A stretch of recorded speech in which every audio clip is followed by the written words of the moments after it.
It took everything that I had, yeah. Walked away, but you left one thing behind. You're wondering just what that is. Yes, you are.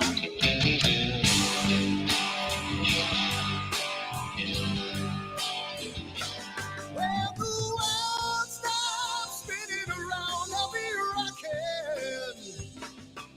When the wall comes tumbling down, I'll be there. When the world stops spinning around, I'll be rocking.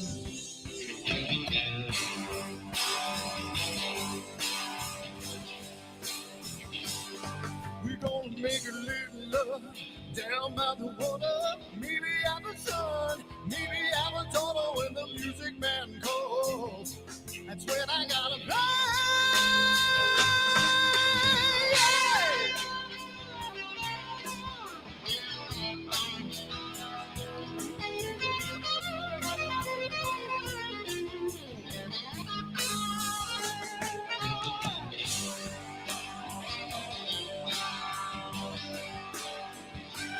So I burn for the things I never had. I'm burning with hate, with love. Spin around. 'Cause as a boy I had a dream. Carry it with me today. Yes, I do.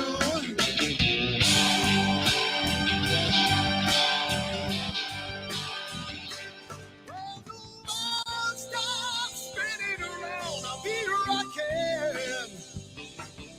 When the walls come tumbling down, I'll be there. When the world stops spinning around, I'll be rocking.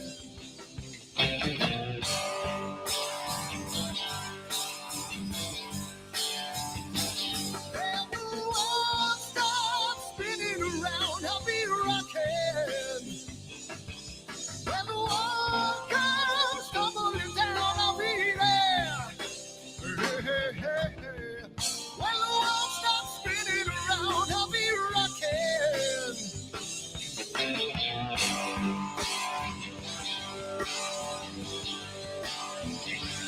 When the world stops spinning around, I'll be rocking.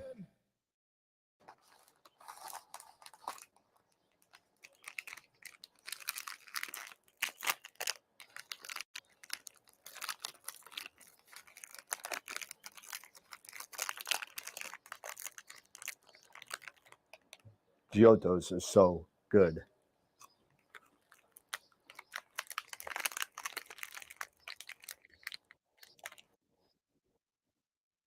Chocolates. What? Chocolates. We're here about astrophotography. Home video.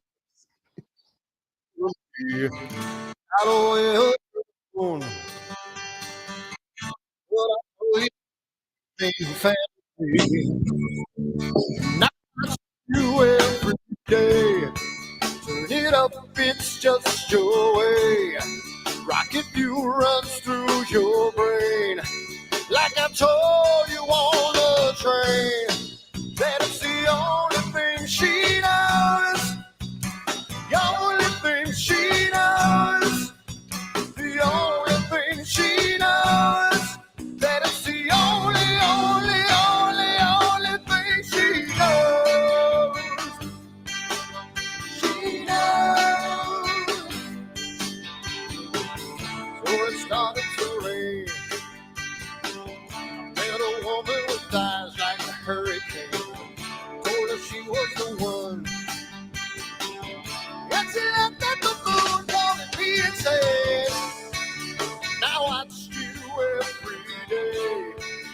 Turn it up, it's just your way. Rocket fuel runs through your brain.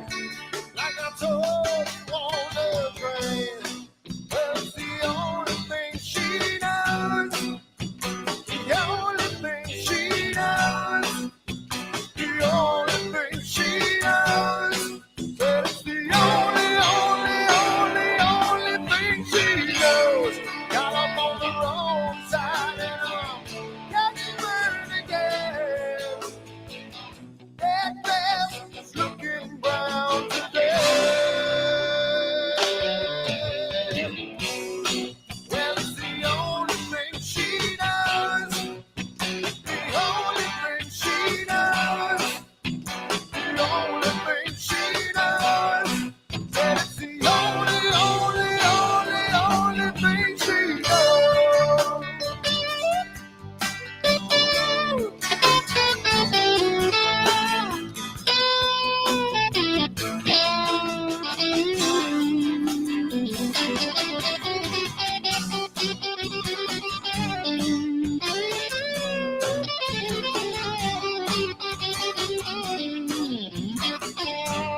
thing she knows, the only thing she knows, said it's the only thing she knows. She knows, she knows, she knows.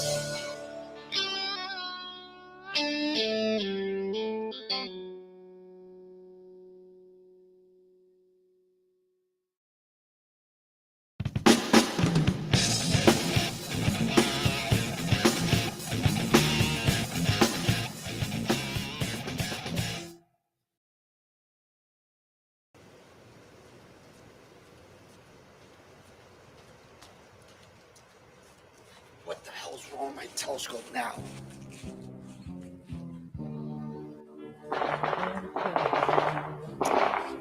Damn, what's wrong with this thing?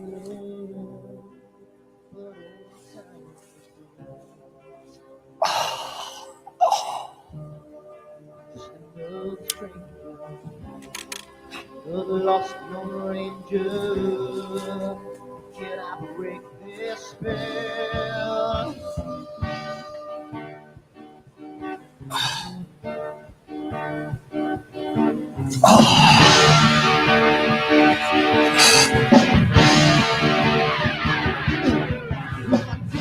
One thing right, who I make two things wrong. If I want to stand my line, who I will always take the fall. If I don't do left, I can live from the right. I sleep all day long, then I'm breathing through the night.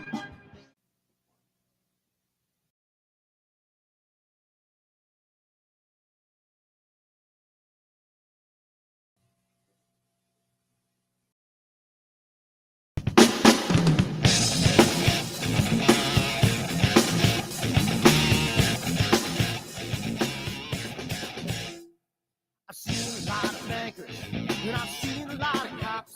I've seen a lot of lawyers pull out all of the stops. I've seen a lot of children with their parents in their hands. I felt a lot of women who refuse to understand. Well, I don't think I understand why we're making such a fuss. And I don't think I understand what's come of all of us. And I don't think I understand why we take this world for granted. I just want to get right back to Guitar Players Planet.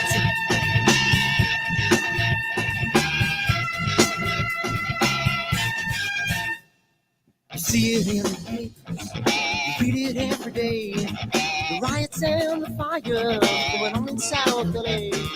The muggers and the government, they're all wanting the same thing. They take all your money and whatever else spring. And I don't think I understand why we're making such a fuss. And I don't think I understand what's come of all of us. And I don't think I understand why we take this world for granted. I just want to get right back to Guitar Players Planet.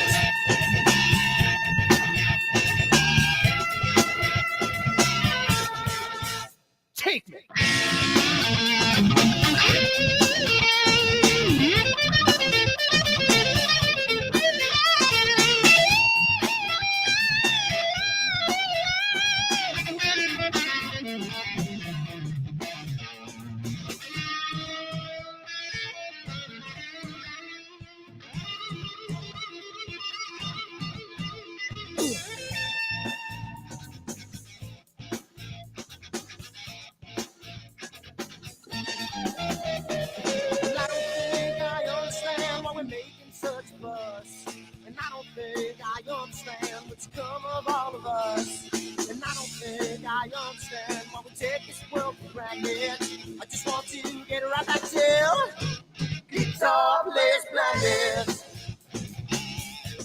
Guitar Players Planet.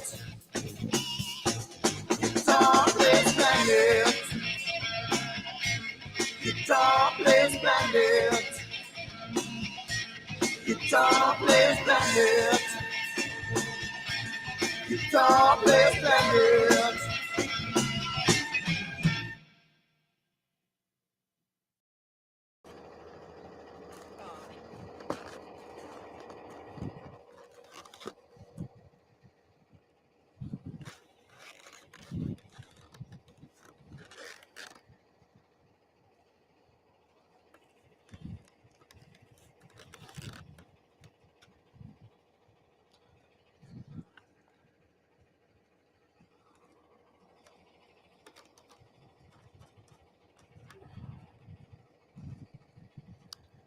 It's gotta mean something. It's gotta.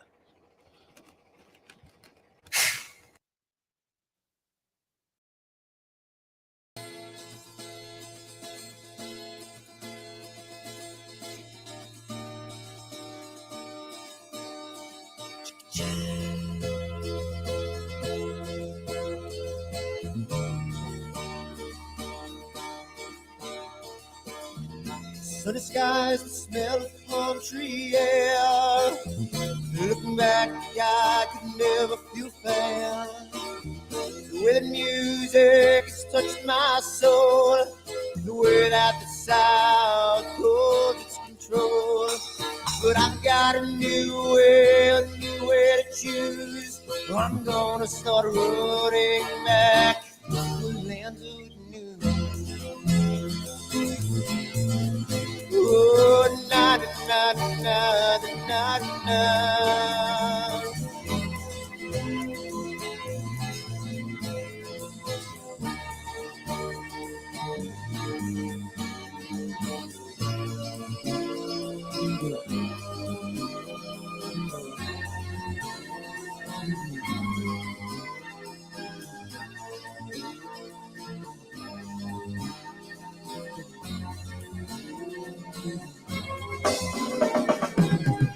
Seems to me that I have lost my friend.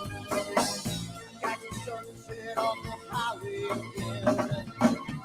Then I get lost on a long summer day. I must go back before it's too late.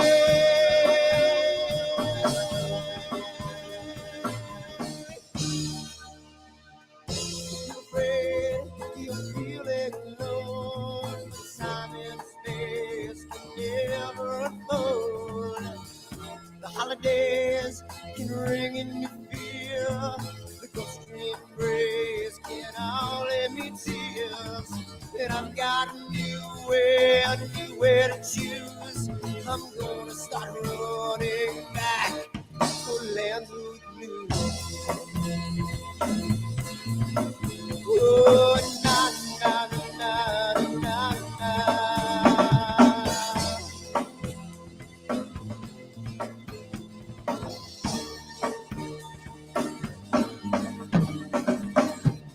Sitting at the lake, I'm feeling confused, but I had my guitar, so I played this blues. But I'm afraid, what might be true, that I might never be back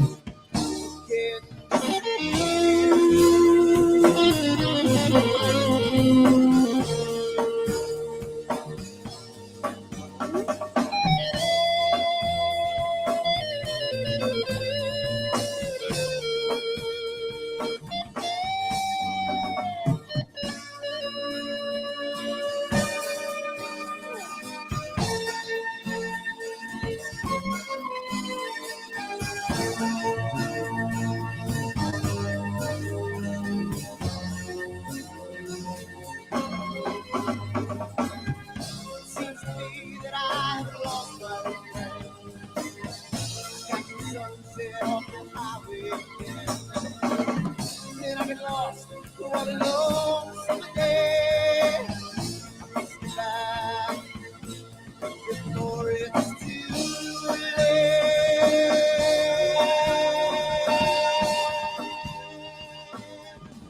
Before it's too late.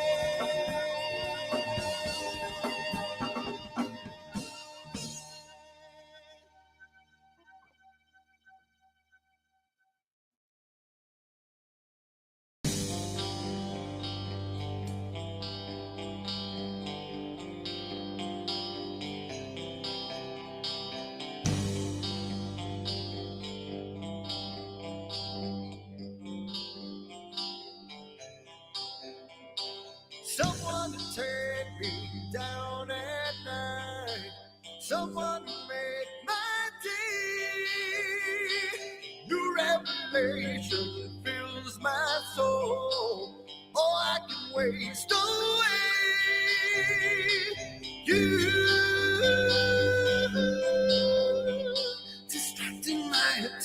you're all that's on my mind. You, not looking for perfection, but you're too hard to find. Now the first night is coming, and I know what to do.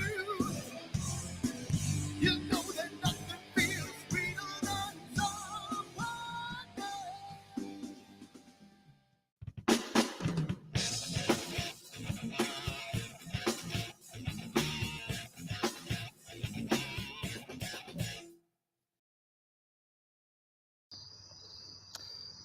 So it's a wonderful night tonight. It's really good. You know, cloudy nights and not cloudy nights, but clear dark sky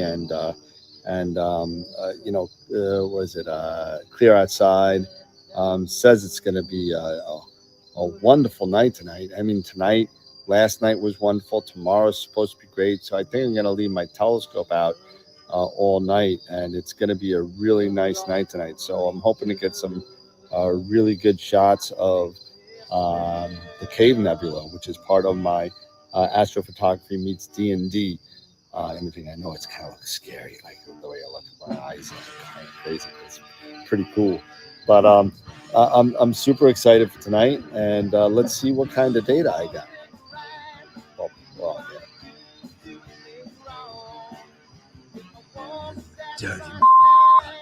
I swear to God, these clouds are just pissing me the off.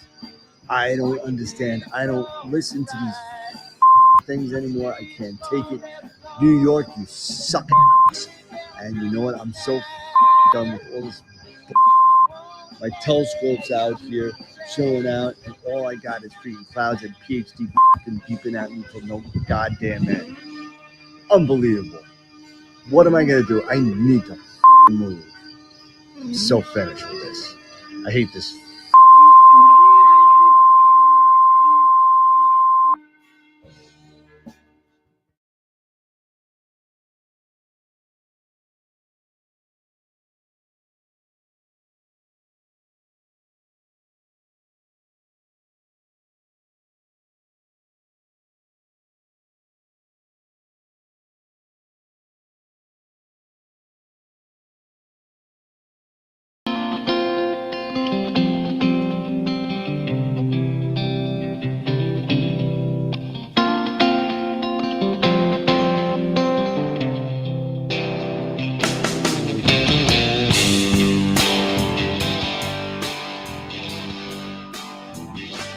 Walked away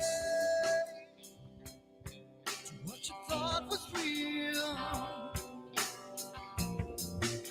You took everything that I had, yeah. Walked away, but you left one thing behind. You're wondering just what that is. Yes, you are.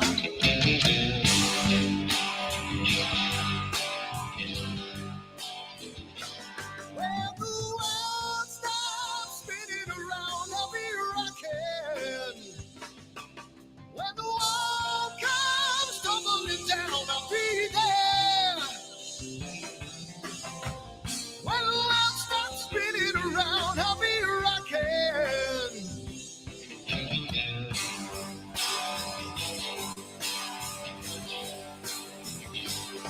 We're gonna make a little love down by the water. Maybe out the sun, maybe out the daughter when the music man calls. That's when I gotta play.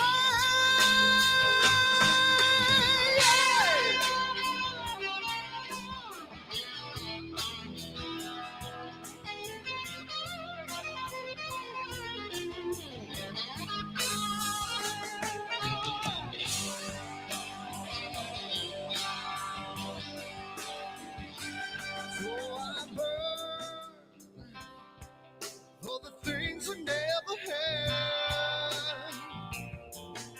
I'm burning with hate, with love. Spin around. 'Cause as a boy I had a dream. Carry it with me today. Yes, I do.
Giottos are so good.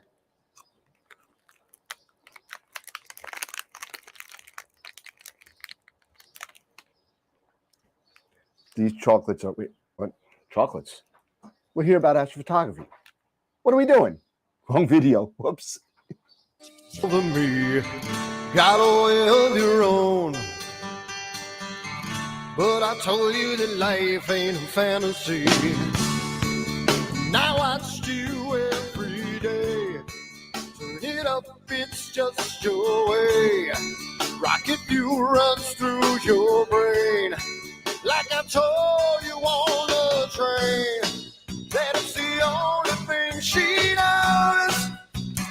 The only thing she knows. The only thing she knows. That it's the only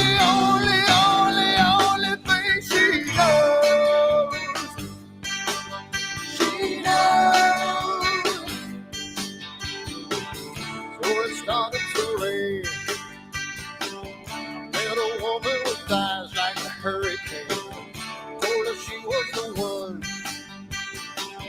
And she looked at the moon, calling me insane. Now I watch you every day. Turn it up, it's just your way. Rocket fuel runs through your brain. Like I told you on the train. Well, it's the only thing she knows. The only thing she knows. The only thing she knows. That it's the only thing she knows. Got up on the wrong side and I'm getting burned again. That grass is looking brown today. Well, it's the only thing she knows. The only thing she knows. The only thing she knows. That it's the only thing she knows.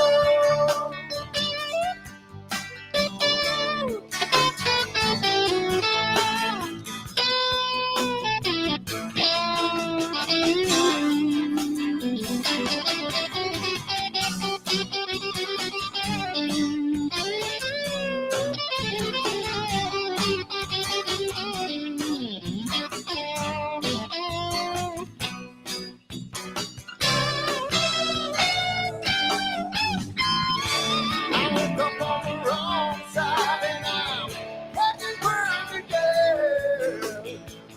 That grass looking brown today. Said it's the only thing she knows. The only thing she knows. The only thing she knows. That it's the only thing she knows. The only thing she knows. Only thing she knows. The only thing she knows. That it's the only thing she knows. She knows.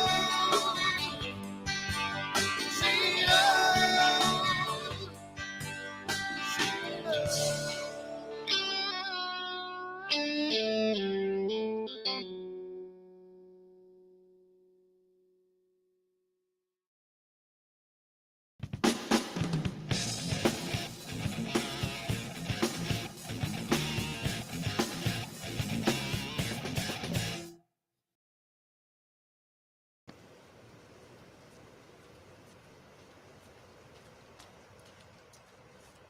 What the hell's wrong with my telescope now?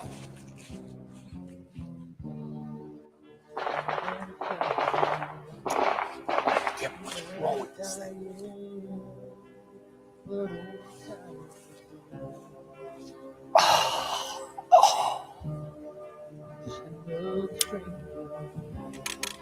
The lost Lone Ranger, can I break this spell?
crackers pull out all the stops.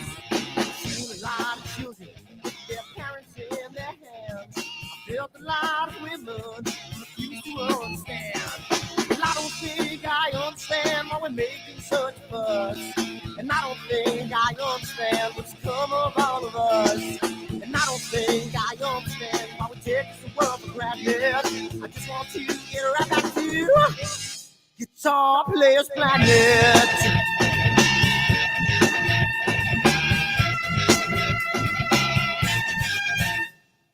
You see it in the papers, you read it every day. The riots and the fires going on in South LA. The muggers and the government, they're all wanting the same thing. They take all your money with every spring. And I don't think I understand why we're making such a fuss. And I don't think I understand what's come of all of us. And I don't think I understand why we take this world for granted. I just want to get right back to Guitar Players Planet.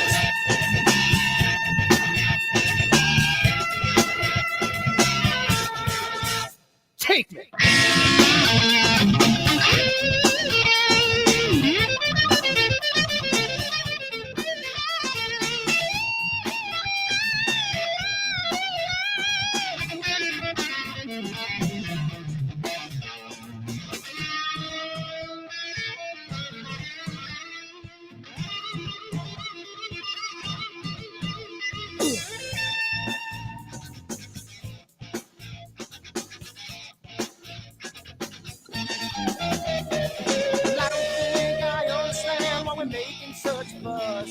And I don't think I understand what's come of all of us. And I don't think I understand why we take this world for granted. I just want to get right back to Guitar Players Planet. Guitar Players Planet. Guitar Players Planet. Guitar Players Planet. Guitar Players Planet. Guitar Players Planet.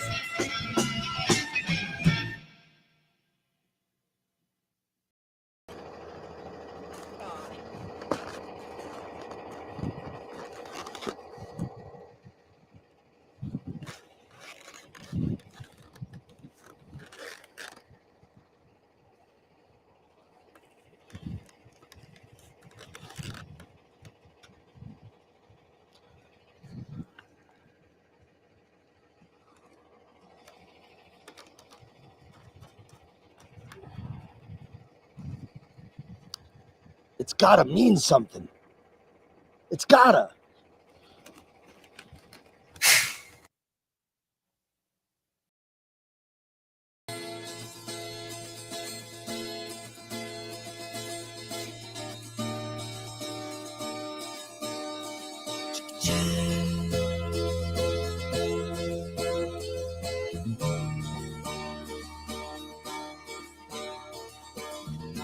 Sunny skies, the smell of palm tree air. Looking back, I could never feel fair.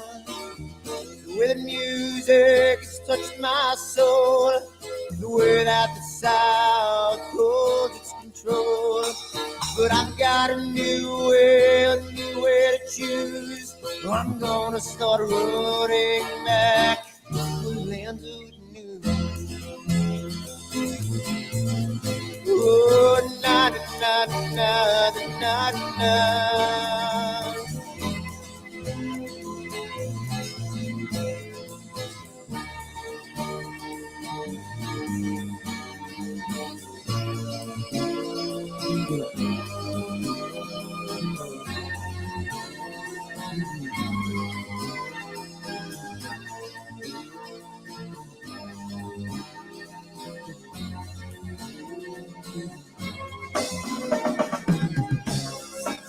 That I have lost my friend. Got the sunset on the highway again. Then I get lost on a long summer day. I must go back before it's too late.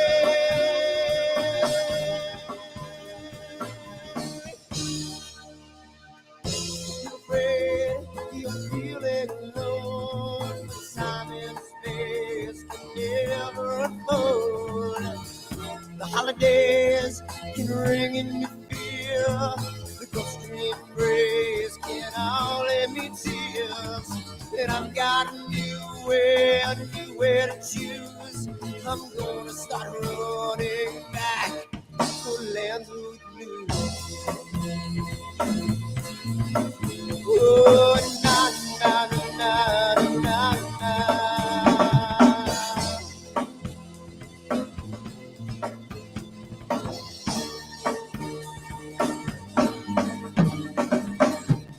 Sitting at the lake, I'm feeling confused, but I had my guitar, so I played this blues. But I'm afraid, well, my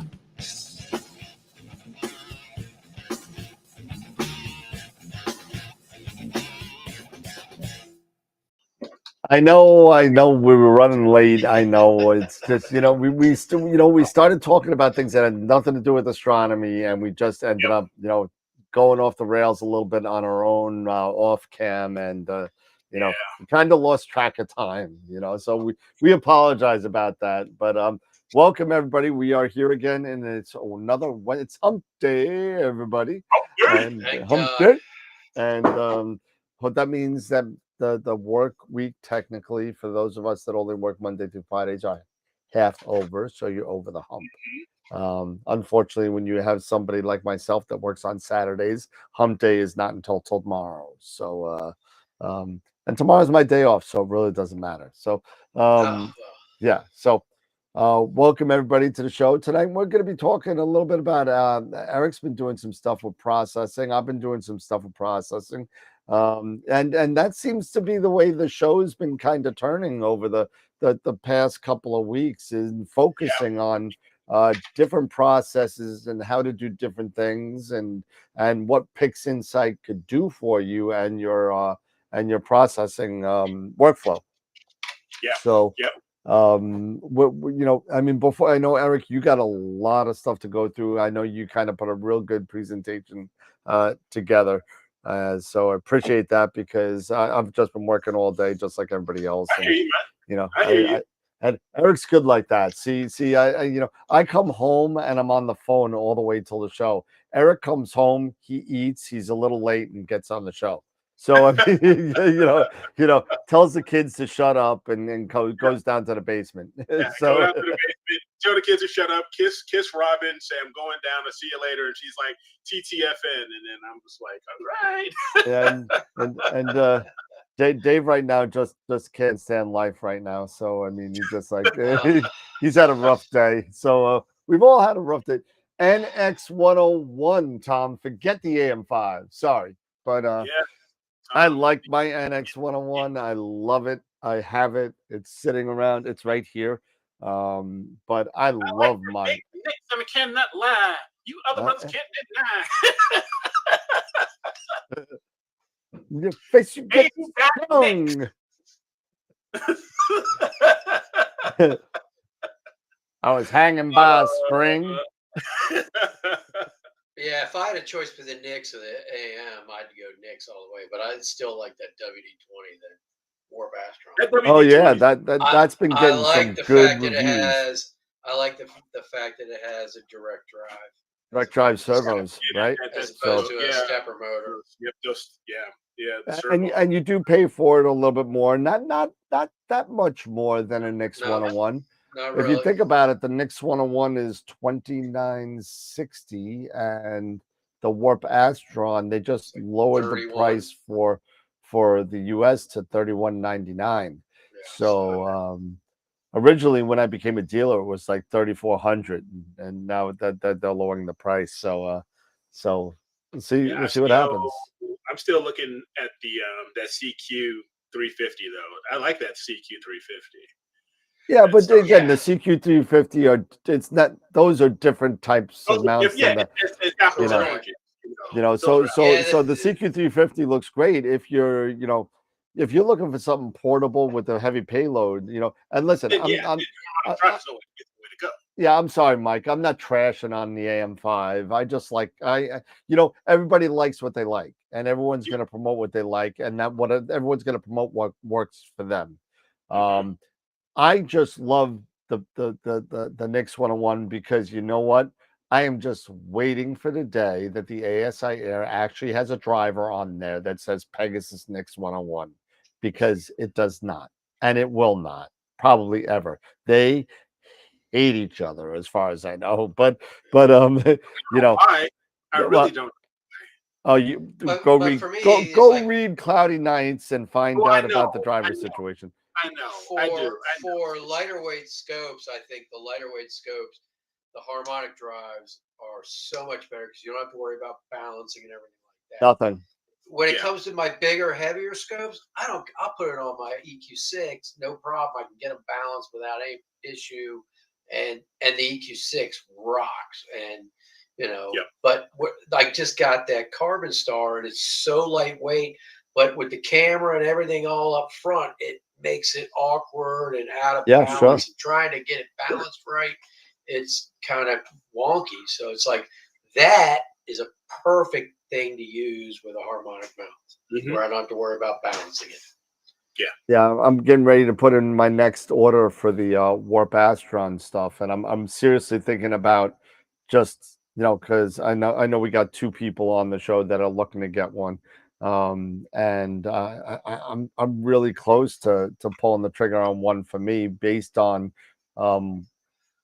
the response that I'm seeing online on them. I've had 4 of them in my hands, and that's all they lasted. They went from my hand, they went off the UPS truck to my hands to my delivery station, added a sticker, went onto my hands again, into my car, and at the UPS store. That's as close as I got to it. Yeah, Didn't even open it up. It's just I didn't you have don't even open it time. up. It's just a sticker. Because originally what happened was with when I became a dealer, all of a sudden 3 people bought them, right? And so I spoke to the guy over at Warp Astron. I said, yeah, we could get it to you in a couple of weeks. And because my payment kind of was because it was the first time with the dealer, and sometimes there's a little thing with when you're exporting cash over cash wire. Sometimes there's a little holdup for at least the first one. And Right. during that time, he sold the ones thinking that I wasn't going to pay for them. So he sold so now a 1 week kind of thing turned out to be a 3.5, 4 week thing. And so people were waiting and waiting. So my turnaround time from in my house to on the UPS truck was like an hour. Yeah. Nothing. So, but I mean, it looks decent. Queeve gave it a great review. 2 of the 3 guys that I delivered them to have tried them and have had no problems. One guy tried it and has been having some guiding or PhD setting issues. But I think that's software. I don't think it has anything to do with the mount. But I mean, I think it looks pretty good right now. Just software and getting it set up properly. Yeah, because you're dealing with now servo motors, and it's still kind of a new it's kind of a new technology with PhD when you're dealing with this. And sometimes even when you do the guiding assistant and all that kind of stuff, sometimes it's good, sometimes it's not, sometimes you just got to tweak it, and each setup is different for everybody. So what'd you do, Wilfredo? Wilfredo loaded his AM5 with his 130, made it heavy on the back, and the mount slipped. Uh-oh. I love the mount, but you got to be careful with heavy scopes. Yeah, I'm guessing he's saying it slipped back because he said it was back heavy. So I'm guessing it went back on the altitude. That's pretty scary, especially when the camera and everything's in the back. God forbid, smash. They claim it won't move. Yeah, that's not necessarily true. That I know. They a lot of claims out there. The Warp Astron though does have a brake. Yep. So, dual. They have dual. Yep. So I'm looking forward to trying that. I'm hoping that I get my next set probably by mid-July. and we'll see. You know, I don't know if I'll have it for 4th of July, but we shall see. So I'll have mine by the end of July then. Well, I gotta place the order and pay for it. So don't worry. You're getting the one on the next order, so don't worry about it. All right. So, but I'll show you really quick before Eric gets into his. I know he's setting up his, but I'll show you what I've. So I finally took not first light, but first light for me this year, on actual imaging something, and I've been having some, just trying to do some things again, getting back in the saddle again. I haven't touched my camera or scope probably since November. And just because I've been dealing with the business and doing that kind of stuff. So it's been a lot. It's finally to the point where I could actually do some stuff for me now. And I got everything kind of settled. So, I said, you know what, let me just do some M13 because it's in the right part of the sky.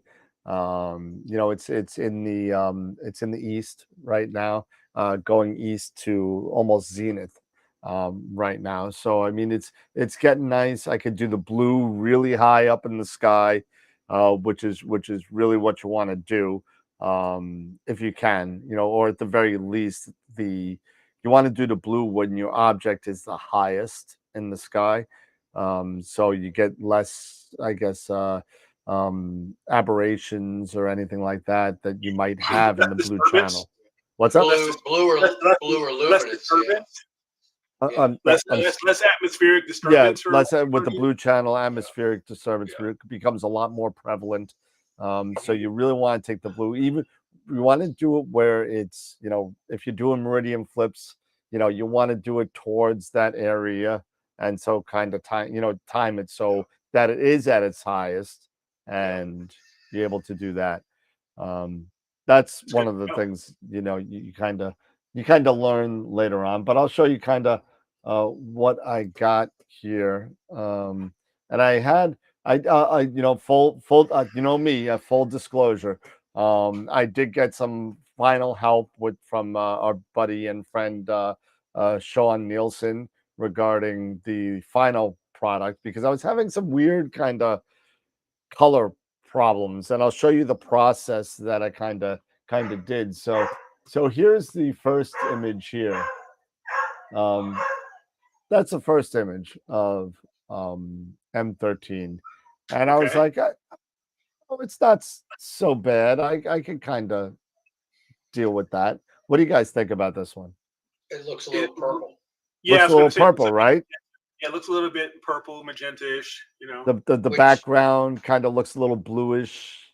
Mm-hmm. You like your purple, so I do not like purple. I like green, and unfortunately, there is no green in M13. Although I could probably find some. So that's the first one. Okay, second one, B image. A little different. Okay, it's a little better. It's a little less. A little darker in the background. The background looks a lot better. Yeah, it does look a lot better. Not a now at I believe C is where I stopped and I said, screw this, I'm calling Sean.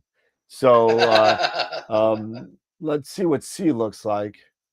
No, C is me still screwing around. So okay. So I made some changes, and to me it looks like it got worse. So I went from beginning to better to screwing it up again. So so I said, you know what, I'm not getting these colors down. Let me talk to Sean. So now you can see some very distinct, if you look here, distinct colors in the background differential. Yeah. You see kind of a blue here, then a green here, then a red here. So I'm like, what the hell am I doing wrong? What am I doing? What am I doing? So I said, Sean, take a look at this picture. He's like, so he saw the C, so he's making these adjustments on the C, and I'm like, he's like, yeah, just go into your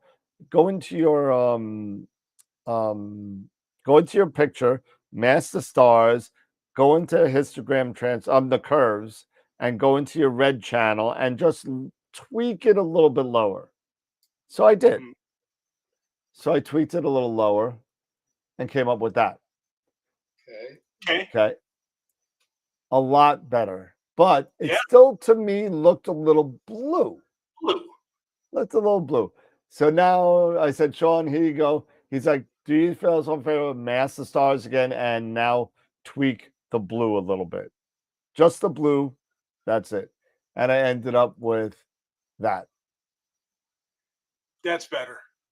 Right? But That the is star better. color still looks purple. Yeah, it does. Yeah. Yeah. Okay. You got like, but you've This got is- like magenta looking stars Mm-hmm. Magenta. What, like this? towards the Yeah, towards and the even- core, and even like and around the the core core and front. everything. It looks, at least through YouTube, it looks. Yeah, maybe it's well. No, it's a Dude, little purple-ish, I guess. It's a little purplish.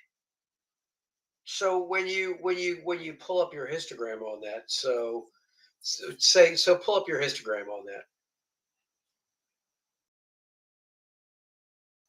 On the other screen. Hold on. And I'm curious what it looks like. Click on your check mark there. Well, they're all pretty lined up, aren't they? Yeah. Yep. So if I just Interesting. kind of do maybe What happens if you did a fix? What is that script? That fix magenta repair stars? magenta stars or something like Yeah. that. Yeah, something like that. Yeah, I wonder if that would. what is it? Yeah, it's go to utilities. Yeah, it's It like says under- correct magenta stars. Yeah. And it just run it on that image. Yeah. Execute. You have to can't execute drag and it. drop. Oh, Yeah. okay. Where's my mouse? My mouse disappeared. Uh-oh. There we go. There you go. Booyah! There you go. There we go. Now you're talking. Now. Now you're talking. Yep. Now you can go into curves and saturate those stars a little bit more and bring out the star colors.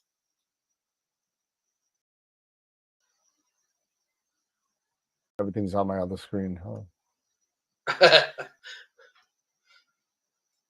And then just go into saturation and just give it a little curve. Or try what Sean was telling me. Try the chrominance.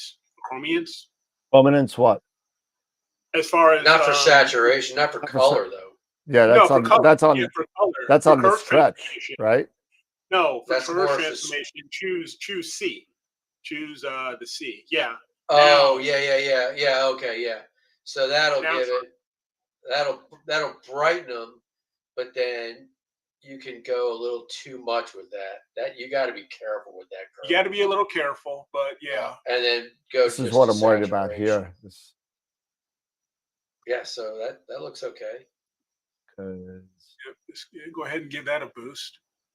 There we go. Now just taper it down a little bit. too much. Yeah, come back just a slight touch, Yeah, and just then a little go bit. to saturation and just give it everything. Yeah, a little then give your saturation a go. Yeah, that's a bit much. But yeah, I'm just Yeah, right there, and then yeah, maybe check we're the about right whole there. image. That's a good yellow. That's a good That's reddish. That's- That's red orange. That's a red yellow. giant, Yeah, it's not a bad star. and I'll bet all the stars in the center of that Yeah, in the cluster blob. look amazing. Yeah,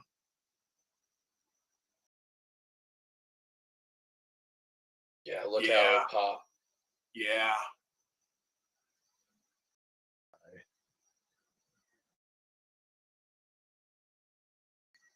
There you go. That looks good. So yeah, I don't know where you got your magenta overcast from. Yeah, I'm not sure. It might have been from messing with the blue channel with Sean, Possibly, yeah. because that will bring up and lower blue on it. Yeah, But, that looks good. all right, so I'd actually crop that way in too, just to get. we're gonna go like this, right? And we're gonna call this F image. F the image, and we'll call that F image. And then you could do like we could do like process. What's again? Usually I have these on the right side, but this is kind of on the fly here. It's on the other screen again. There you go. All right. Get rid of your curves transformation. Close that out. And click on your image and then hit the reset on your. There you go. There you go.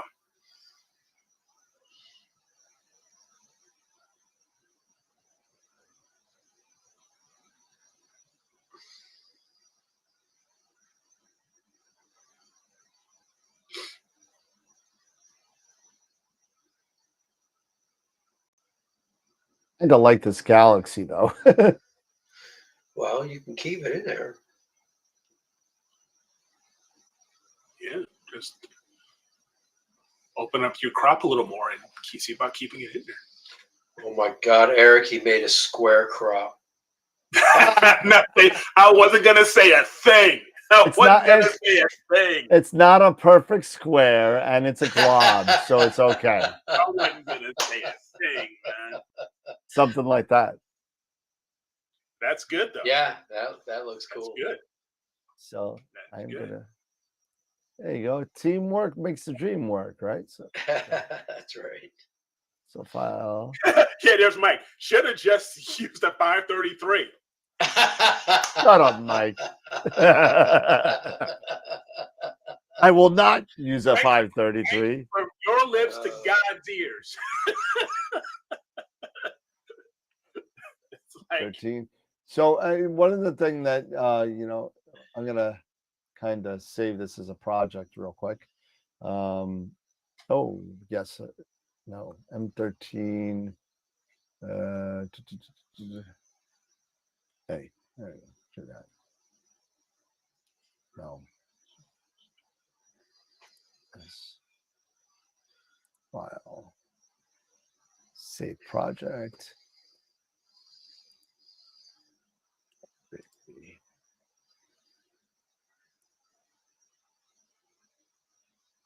Save bundle. Yes. Okay. So that'll save that. But once it's done writing it real quick, because there's not much there. If we take a look real quick, I didn't do an SCNR on this. What is all this crap? Yeah, you did. Yeah, you did when you ran that fixed magenta. That's what it does. Okay. It basically inverts the image in SCNR. Got it.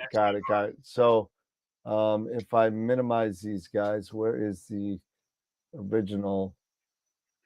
I'm hoping it saved it. And it did not. It's not my other project. But the thing that I wanted to show you is that the I only did 5 or 6 processes on this. And that's it. I did some BlurX, I did a NoiseX, I did a histogram transformation, some curves, and Graxpert I used on it for the first time. So that's pretty much all I did with this. But I mean, globs are easy to do because you're not like trying to. There's nothing to worry about. But detail. It's just you're trying to make the stars just right. But that came out pretty good. So thanks for the input, really guys. Good. Yeah. Cool. And let me see. Go back to us here. And there we go. Let's see. Yeah, you got yellow. So try this. Even Tom said try the C curve. Yeah. The C curve, you got to be careful because it can blast out things. It can blast it. So you have to be very subtle with it. Yeah, and the key is to do like Dan did and zoom in on a potential problem star that might go too far. It's gonna that's what I've learned a lot from my lessons at Masters of PixInsight. Not looking at the whole things. Look at what's going to be affected the most by it. Correct. and then make sure that's okay. And if that's okay, then you can move on from there, because it's once if you're screwing up that one star, you may not see it yet, but in upcoming processes, it may actually compile, and then all of a sudden you'll be like, oh my god, this is just what happened, and you're going back to find out where it went wrong. And you're like, so you're going back in his. And one thing I did, because you know what, I originally forgot to mask the stars when I was messing around with the background, but I knew everything was okay up to the histogram changes that I was making, right? How did you stretch it initially? With the histogram stretch. So you didn't use GHS? Nope. I just used the regular thing. Okay. That's where GHS, you can kind of keep a little more control over the background and the stars. You can kind of gauge it a little better to control your background and everything.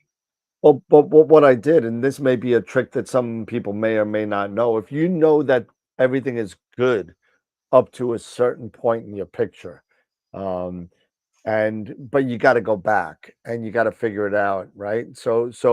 But that there's a way to kind of do it, but you just want to kind of start off fresh. You could actually take the processes in your History Explorer, and you can make what's called a process container, right? And you could take all those processes that are good up to one point, right? Save that in the process container, and then start with your master light and dump all those processes back in to your master light. And it does all that. And it does all those processes together. So you don't have to kind of drag and apply. You just drag it all into the process container, and then drag the process container over to your picture, and it will do everything in that container. That's kind of cool. Yeah. So that's something that kind of, you could use the same things. That's if you want to start afresh. If you just know that it's the one before, you just go back one in your process, because what the History Explorer really is, it is a process container, if you think about it. And, it basically just holds all your processes, right? So, but if if it's just like one or two behind, you could just go back in time by clicking on the second one before it. And then anything you do after that will overwrite the future ones. So if Dennis wants to know if you can show that, what the process container is and what it looks like. Sure, I could do that. So let me go back to my screen here. There we go.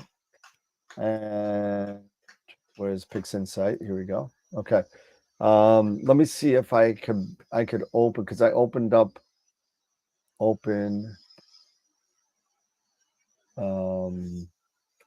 I think it was under PixInsight processing. There it is. Here's the original project. Oh, where is it? Hit load project. That's what you're doing. Yeah, I tried to do it before and it didn't work that way. Oh, look, the project date is gone. That's awesome. All right. We'll do it in another. I'll just open up another project. Open. And you're gonna have to excuse me if it's not the best picture, but let's do let's do this one. We'll do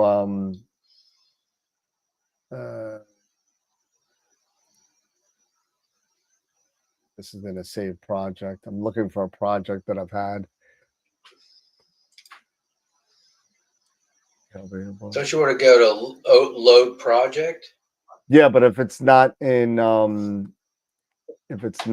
a project file that I have, it's just if it's not one of my recent ones. Oh, gotcha. Let me see. Astro acquisition. Right, processing. Here's a project. Ron B1. What is this? Project data. Oh, maybe I got it. It's the other one. It's the other one. No, that's the icon. Oh, yeah. Go to load project. Yeah. File. What the hell is it? Load project. And we'll go into Azure acquisition and processing and run P1 pre. There we go. Yes. Now, this is an old project that I had said this may take a little while to load up. I don't even know what picture it is, to be honest with you. It looks like it's something with multiple layers on it. Let's see what this is. Oh, it's M13. There you go. All right. M13. So there you go.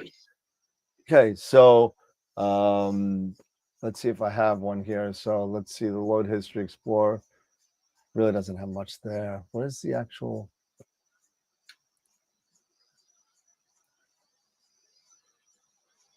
There's your flats. G60, B60. This is not a good project. Anyway, so what you could do is this. I'll show you really quick just on this. It's really not going to matter. Just so you can get the idea. So if you go under process and then process container, right?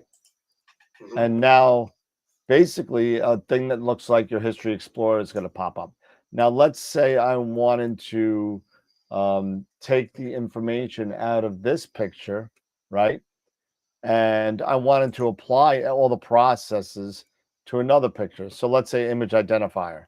I'm going to take this, I'm going to drag this into, and whatever else I was in here that I wanted, and I would drag it, and put it on over there.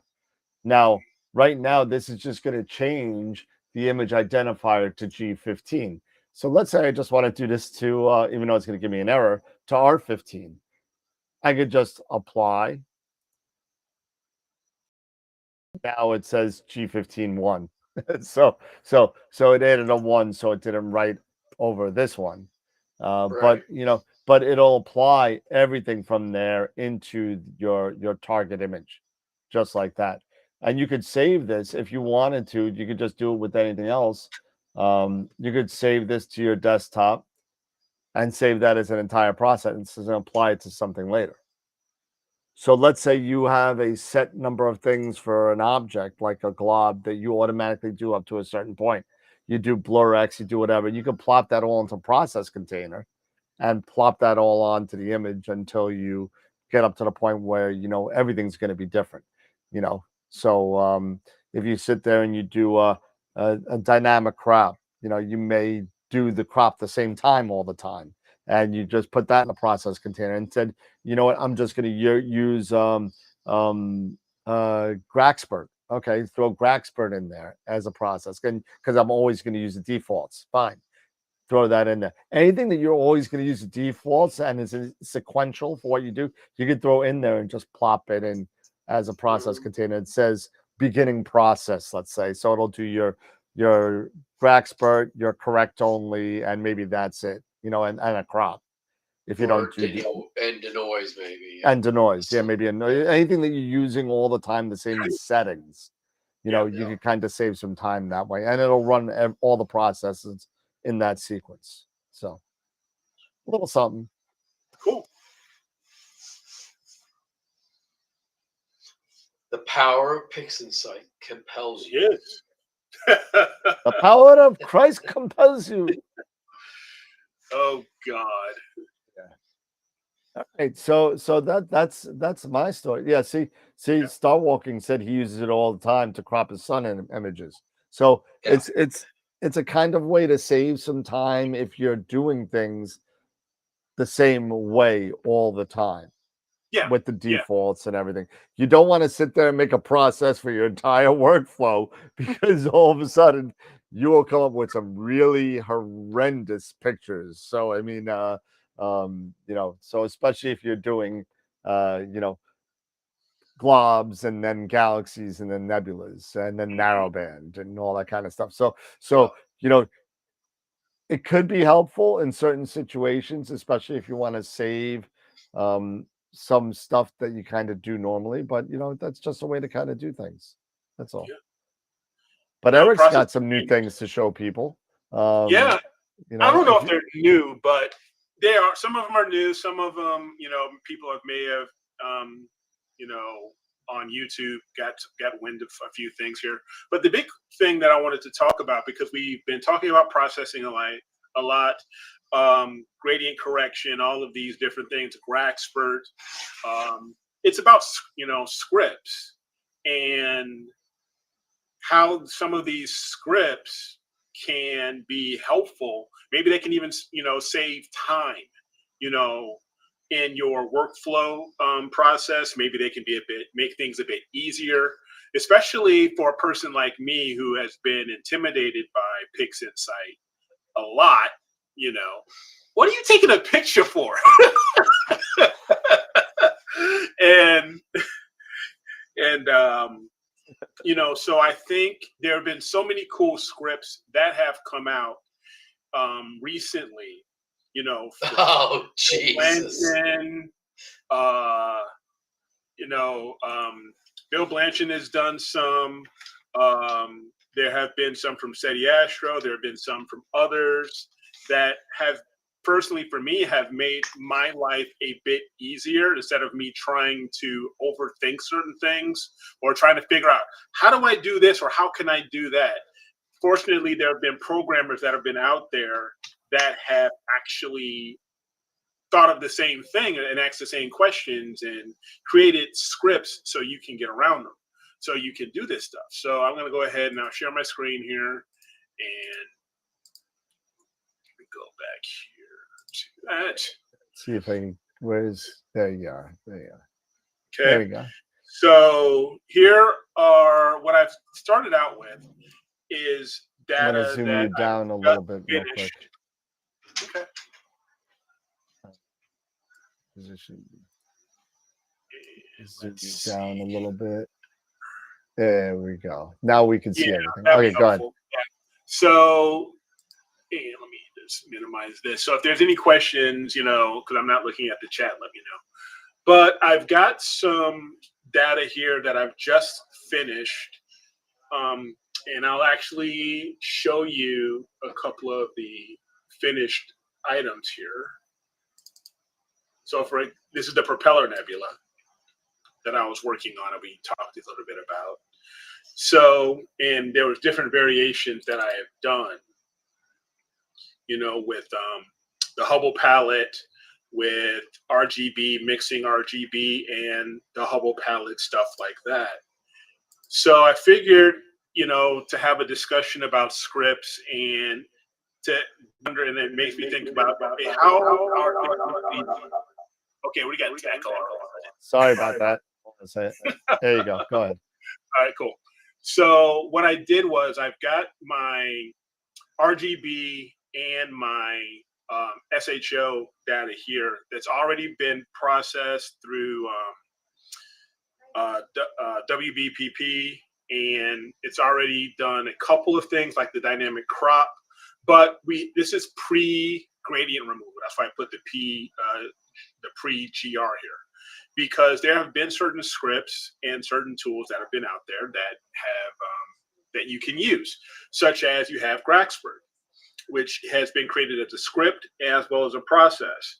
So if I simply dragged this here and let it run, and we'll go ahead and let this Gragspert run here, and we'll take a quick look and take a look and see how it's starting, and then it runs. Oh no! Oh no! It crashed. Oh, all right. Well, whatever. So I always go to the script and toolbox Gragspert, and I'm going to choose this guy here and the blue, and execute. Let that run. See if this does it. And this is always something that ends up happening, right? You start this stuff up, and then something wants to freaking crash. Yep, that's what happens on live TV. Well, what does it say? Main processor. Okay, so I got to update Gragspert. All right. Nice. So it says I have to update. May as well update it. May as well update it. So we can go ahead and update it, but There was another one that we can do. So let me go to Graxford here. And I hate when this happens. Oh shit! Did I just turn it down? I did. And let's go ahead and grab it.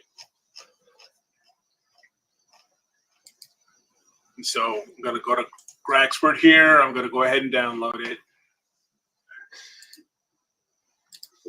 Didn't we go through all this the other night? I know, Yeah, right? that And it was with me, I think. That was my system. Now it's Eric's. So- Now it's mine. It never freaking fails. Yep. Sounds like it's time to do ABE instead of Graxburg because it might take a half Well, hour. actually, I'm going to do that. I'm actually going to hit on that just a second, too. So let that go ahead and install. But while that's installing, there are other tools that there's this recent script that has been released by SETI Astro called Automatic DBE. I don't know if a lot of people have heard yeah, about this. that's pretty new. So I saw it, but I haven't. New. Yeah. Yeah, it's a very new one, and it's a mixture of ABE and DBE is how he utilizes this, and he goes over several iterations. And what it does is it actually even makes its own data points for it.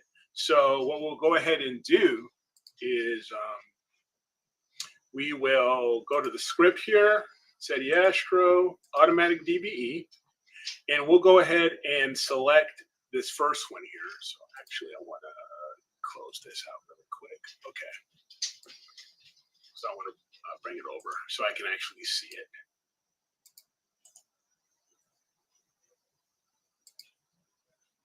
So we're going to use the blue pre-gradient, and it's basically, if you want to read, you can show the gradient, how it's it'll show the gradient that's been extracted if you click on that. And I'm going to also click replace the target image. Everything else is left at default, and you simply click execute, and then it goes through its process, and that's it. And so if we take a look at now we have the extracted back, and so if we take a look at the extracted background, we'll go ahead, and now you can see the background that's been actually extracted, the gradient that's been removed, right? So you have this here, and this has been another script that's really fast and easy to use. So with this particular, if I go to the history of this guy, what it has done is it's done an automatic background extraction as well as a dynamic background extraction. Interesting. And it's done simple, a few iterations of that. But So how you does have it that. pick your points? I'm curious with the It's dynamic. all- How does yeah. that pick? It's all it's through AI? through the script programming, and it's not AI necessarily, because it's one thing probably that's been written talked with about- the same algorithm as ABE somewhere.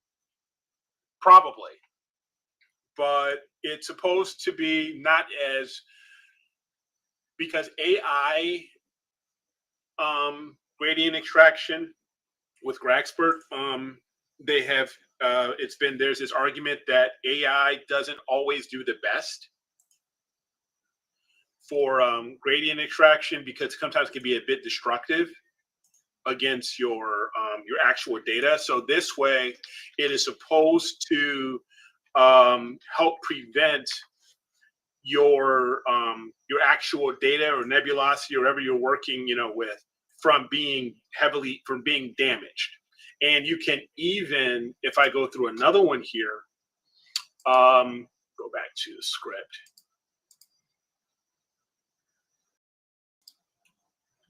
You can actually set exclusion areas. So if maybe there's dark nebulosity in an area, that you want to make sure that area or even a galaxy is excluded, you can actually click on it, and then you can select it, and then think you just want to double check here. You can actually choose certain areas that would be excluded. So you'd have to, shift click and here. So say if I wanted to just clear that area and say this was a part of nebulosity that I wanted to exclude from being in those data points of background extraction, this area would be excluded. Okay. So that's basically how it will work. So I'm going to remove it. I'm going to remove that here. And now I'm going to just go ahead, say replace the target image, and execute. And it only takes a few seconds. And then here it is. This is the gradient that was being removed from the green. And I can just continue to go through each and every one. So, and it makes it, and this is one of those processes, this makes things a little bit easier for a person and speed things, takes a little bit of guesswork out of the process when it comes to basic for this script for background extraction, trying to hunt down those data points and choosing those data points. So it just makes things just a little bit easier.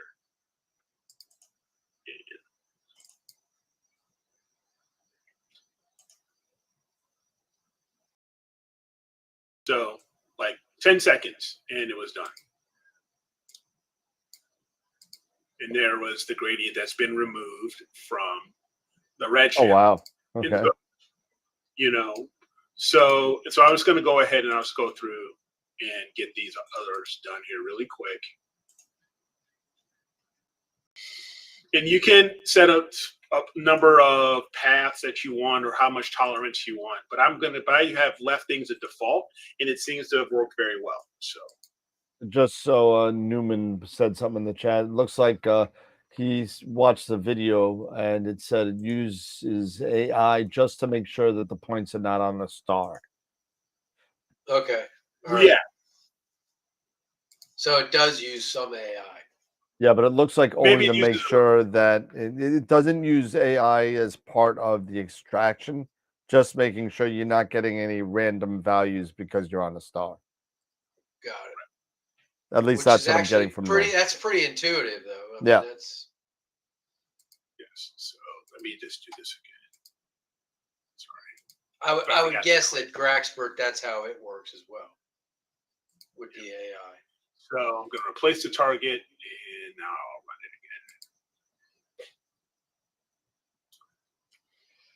again. Excuse Or me. else it would create another image.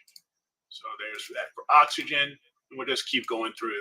So this is going to speed things up for you. And that's one of the cool things with scripts is that it just takes a bit of guesswork out for you and automates a lot of things. It just makes life a little bit easier for you when you're doing your post-processing. And on a lot of these, it doesn't take very long. Like this takes about, 5 seconds? And then I can see how much gradient was removed or where the gradient was removed. And then I'll go ahead and do my final one here.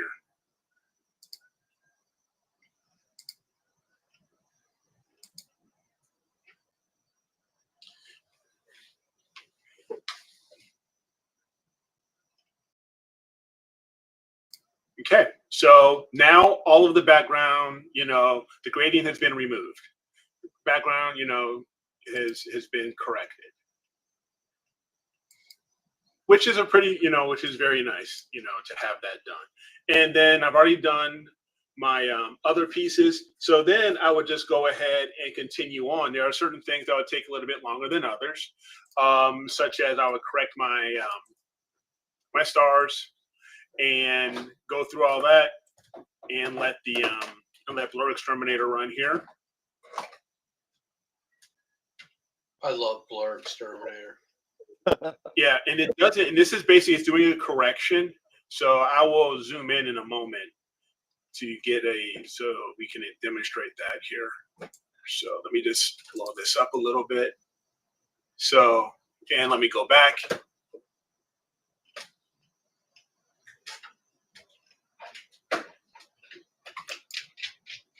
it's very subtle on some of the stars. Do Some an of the stars. undo, redo. Yeah, that's what I was doing. Undo. There's really not much there. Why is it so? Not much there. But let me go to. Let me go to blue. Because as you can see with blue, there was a bit of streaking here. So let's just correct this as well. And let's take a look and see how this one does. Blur Exterminator, yeah, the Blur Exterminator doing deconvolution on these stars is fantastic. And it doesn't take very long. I just did it on my HA data from last night, and oh my God, what a difference it makes. Nice. Okay, so And as you can see a little bit. What are those You spikes? can see what are the spikes? Are you shooting through telephone lines, Eric? This area I was shooting through a tree. There was a little bit that was around a tree. So, but as you can see, the difference just by that simple correction. How it's made that star a little, rounder and tighter and things like that. Well, but look at the other ones around it too. Go back. Yeah. So look at the ones around it. See? Yeah. Even our ones around it. Yeah. Yeah. It's amazing. What a great tool. It is really, really cool. And so we'll go ahead and knock these out.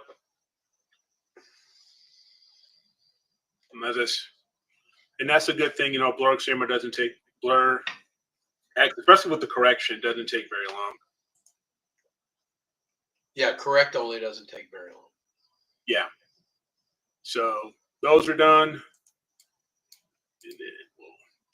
And then we just do the same thing for everything else, which is basically just a drag and drop.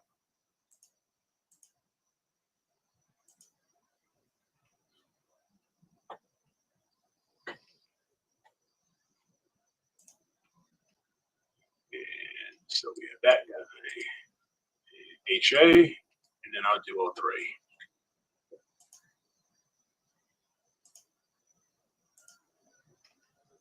So Blur Exterminator is fantastic for what it does. I do like the this script for the gradient background extraction.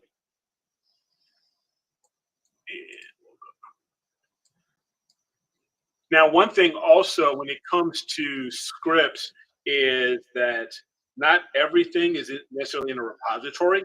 That you can, there are a lot of times where you can grab scripts, where you can upload, enter in the URL of a repository and download scripts straight from the repository by, simply going under resources, updates, manage repositories, click add and type in the URL of that repository, and then it'll start downloading whatever scripts there are. Sometimes what happens if, there's not a repository and you go to a website that has a script that you're interested in, and you have to download that particular script. So what you'll do in that case, and I will do this as an example, we have this one here called the statistical stretch script. And once you have that loaded, you can simply, you would copy this. So if I would do a copy and then go to where my PixInsight is located under Program Files, PixInsight, SRC, and Scripts. And there you can drop the script in here, or if you want, you can put it in Toolbox. Doesn't really matter where. And then once that is in there, then you would simply go to Script, and then I would go to Feature Scripts and click on Add. And then it would search those folders that are listed here, these paths. And if there are new scripts in the path or in these folder areas, then you can go ahead, then it will check it, and you would then enable that script. And then you can go back to Script, go to the particular area, either under Toolbox or SETI Actually here for this example, and there it is. Statistical stretch is another one where it uses where he's using certain calculations within and using histogram transformation and using statistics to give you calculate the best stretch possible.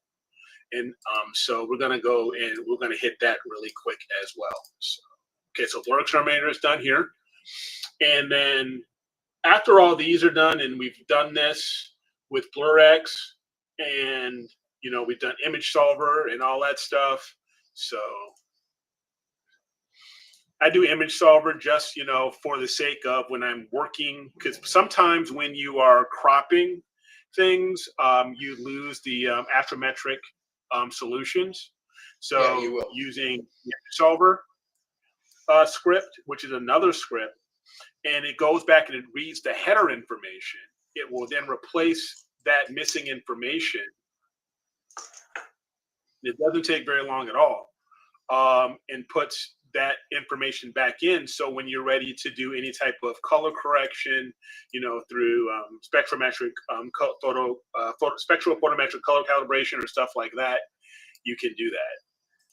So, which is another. So this is another example of another script that you would use to help save you some time. And so a lot of it you can just simply create a small shortcut for it or a process icon for it and save it. And I'm going to go back here.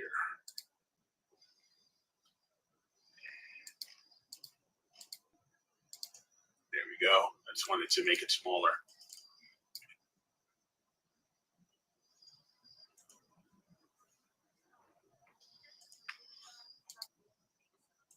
Okay, and same for this one.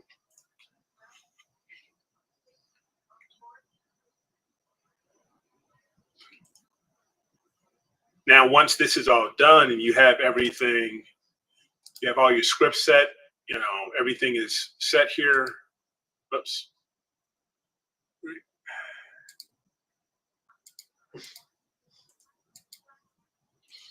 And I'm just making sure that I've got everything here. Okay, cool. They're all done. Now, of course, then we would go ahead and we would do our color, combination, channel combines and stuff like that. So I will go ahead and do that now. So for my RGB, we would go ahead and do this stuff. So,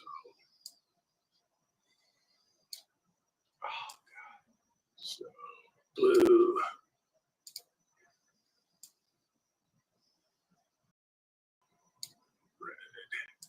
Where's my green? There's my green circle. That out. So there's your link stretch. So there you go. So there we go. So now here we have that one. So now I can. So there's that first RGB. So I'm gonna go ahead and minimize those, and then there's another, and I also have a make Hubble palette, which is basically the same thing as another channel combination, but of course we're just doing things a little differently. And so 03, J, S2.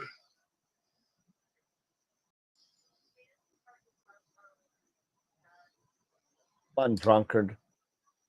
All right. You had to cheat this time, so. All right, had to cheat. Okay, so there's that. So now I can go ahead and close these now. And let's roll that one. All right, so there's the Hubble palette one. With your magenta stars. With magenta stars, exactly. So we get these all out of the way here, out of my processes.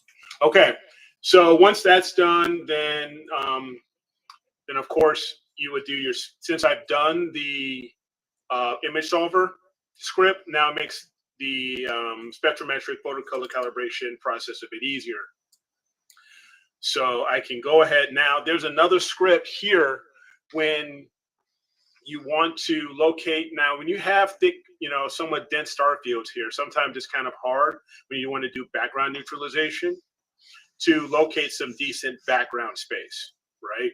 So there's another script that was this, that said he actually discovered or put out there rather, that would be, it's called Find Background Beta.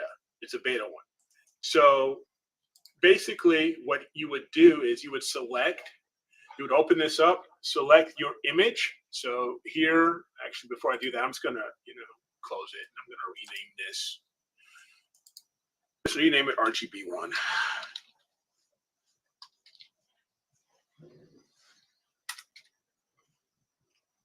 And I'll rename this one SHO. Okay. So I want to go ahead and I want to find the background so I can properly do that background neutralization.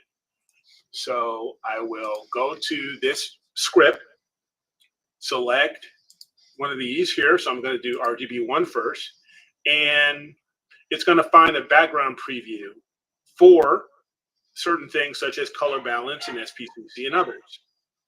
So, and it does tell you that, that the gradients and artifacts have to be removed first. So that's already been done. So we'll just go ahead and simply execute. And it'll calculate, find the best spot, and there's the background preview. Right there. That little space.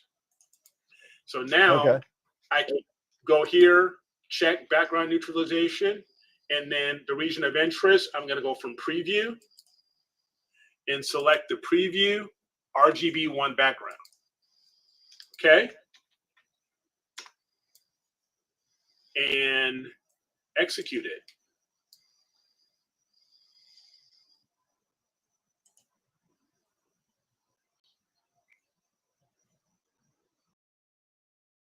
Okay. And the white balance functions are done.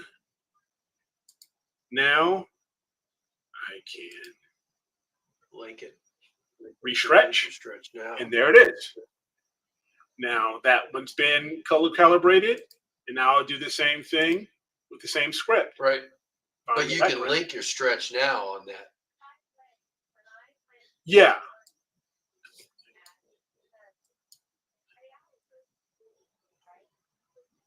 Okay, so now it's on the background for the Hubble palette. And now I can do the same thing here. This time I'm turning on the narrow band. I use 4.5. So I don't know if it makes a difference or not. And then I'm going to select from preview the SHO background. There it is. And then execute the thing. So these scripts are quite helpful to help you get certain things done. And here. And so there that one is. So there, boom, now that's done.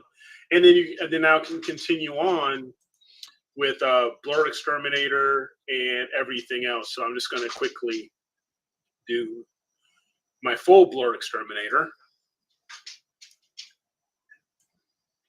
This one takes a little bit longer versus the correct because I don't have the CUDA cores. I don't have an NVIDIA card. Where, if I had an NVIDIA card, it would be a little bit faster. But it's still going pretty quickly here. It's done. And then one BlurX on this guy.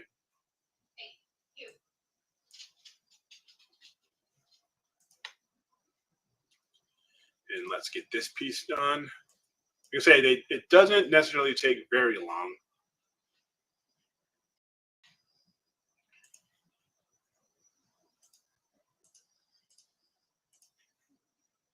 Okay, both of them are done.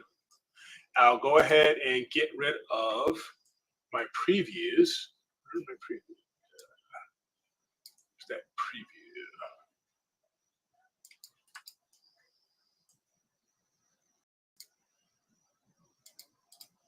Go ahead and get rid of those previews.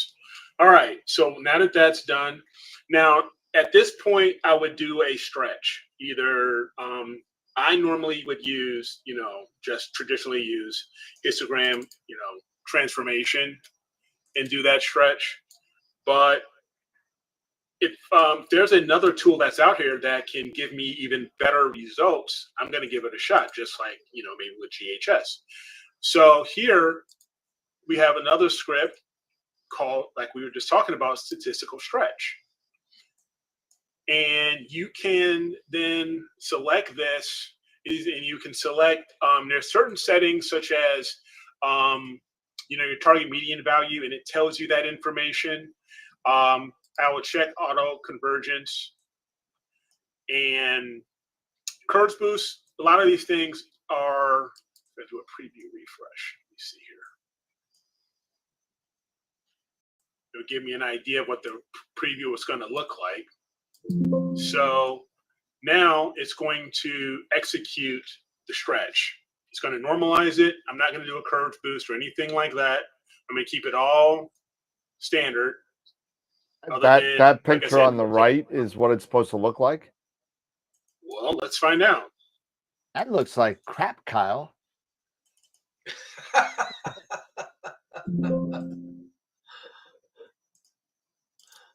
Yes, it looks like poo. What? Now, That's the propeller? Well, you see the propeller. I do. You don't see a propeller? I don't even want to say what I see. You see baby food? Something like that. But you're gonna clean it up. But no, you can actually, if I go back here and I undo the process container. So if I go back here to history, and let's just go back. And that's one of the things that you can always do is you can run this again. I see the propeller there, and the next thing I know is I'm watching Pink Floyd The Wall again. Now what you can do is if I refresh this, you can do curves. It disappeared. You can do median.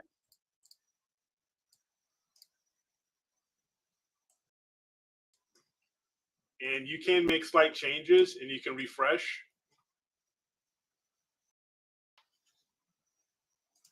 Bring things down.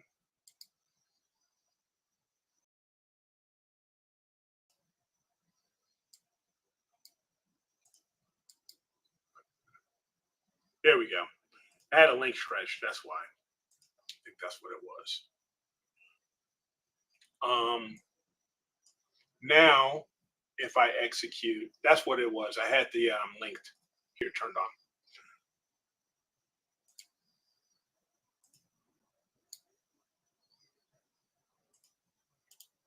There we go. That's better. Now I can still actually see. And now that has been stretched. And I will do the same thing on the RGB side.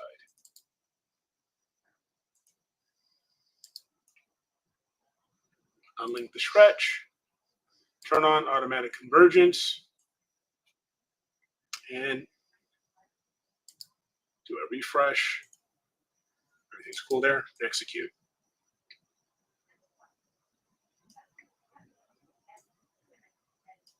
Okay, now it even tells me that screen transformation function has now been disabled. So it's been stretched. And it didn't, so now they have both been stretched.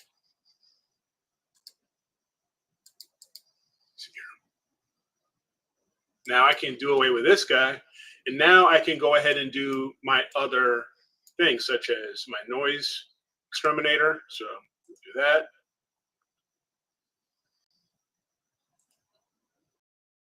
Kevin Rassa wants to know, don't you undo color balance when you unlink the stretch? When I unlink the stretch? Yeah, so don't you mess with the color balance when you unlink it? I haven't messed with, to be honest with you, I haven't. I haven't. So now let's run this another time.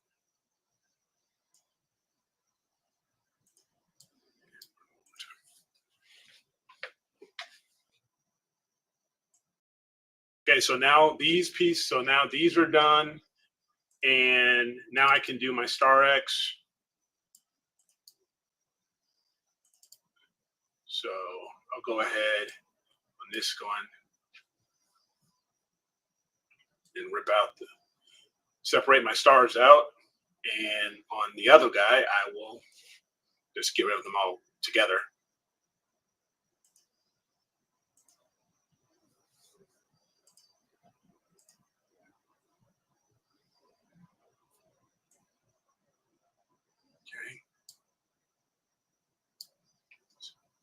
And What Kevin was trying to say is once you color balance, you're going to want to keep the stretches linked. Correct.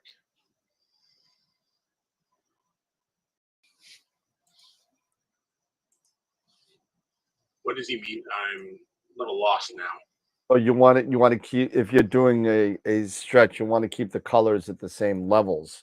So you're not doing an auto kind of stretch where it's kind of, you want to keep the colors linked.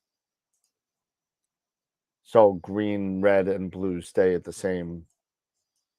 Stay at the same level on the histogram? Correct. I think that is what he's trying to say. Isn't that when you do a linear fit? Linear fit goes on the strength of a certain channel, if I remember right. Okay. So what we can do here, let's take a quick look. And we're going to revert back. So I'm going to undo this. And that's a cool thing about that also, that we love about all of this, is that we can go back. So let's talk about that. Let's go through that.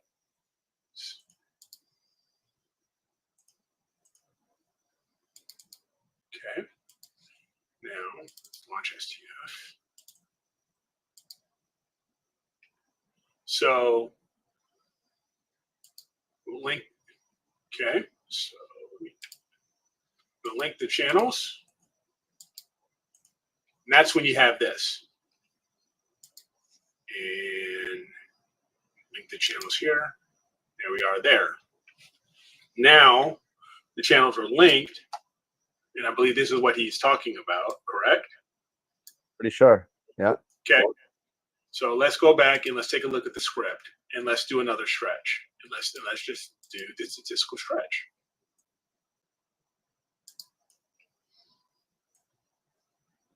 So yeah, okay, here it is.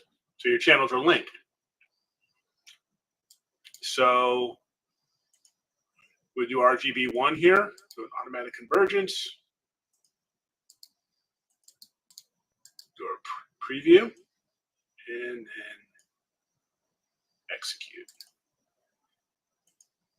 That's what is done. So quick as that. This has been stretched. Now we'll just repeat, rinse and repeat.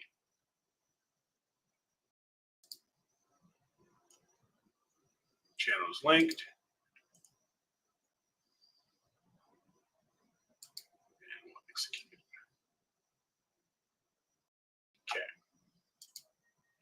All right. Now it's been stretched. And the channels are still linked. That's weird. I see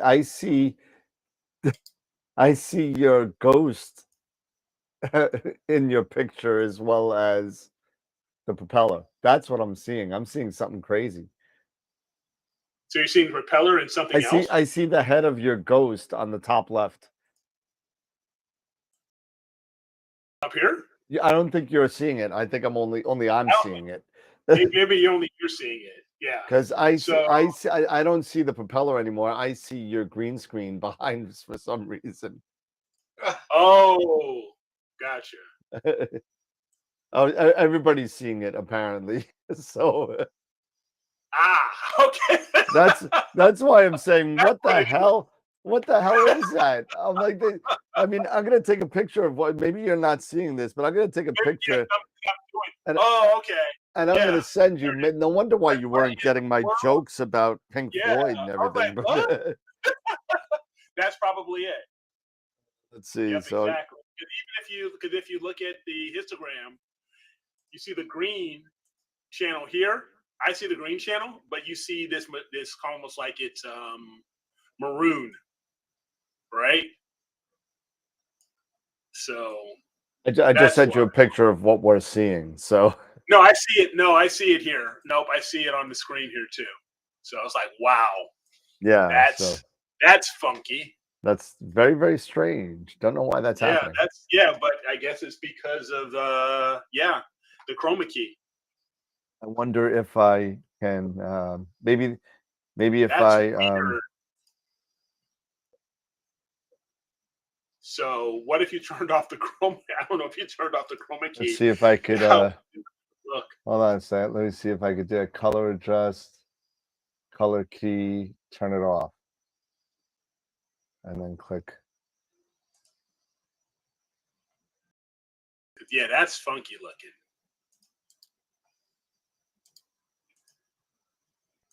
Because now I do see what you're seeing, because even the STF, you don't see green. You see this.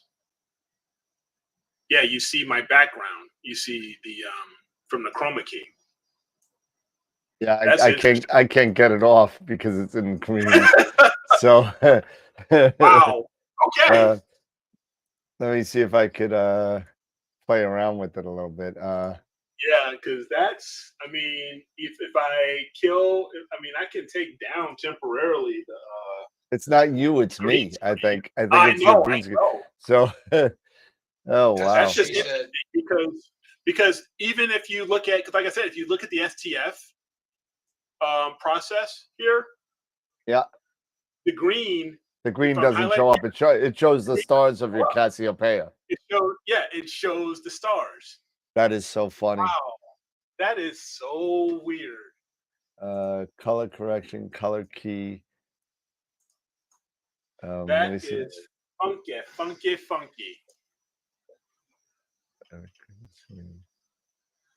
I'll play around with it and see.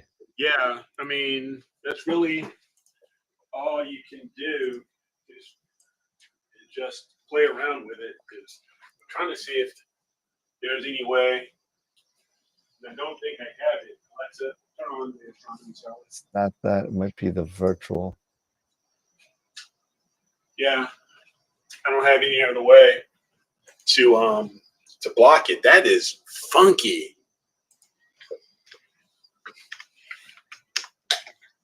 So hopefully, once I'm done with this, it'll make things a little. I can make things a little bit easier.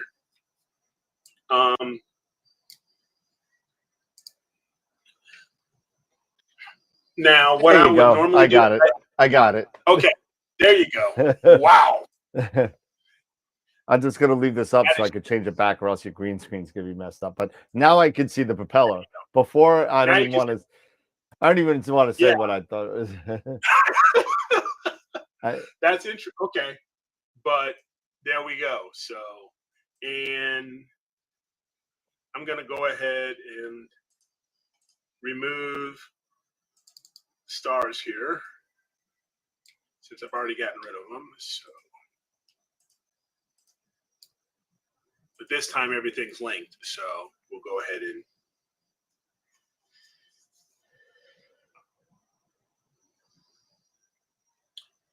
do that. Doesn't take very long at all.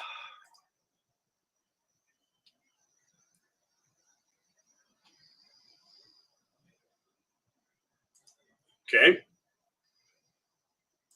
So, but there are the stars there. And I would get rid of the stars from the Hubble.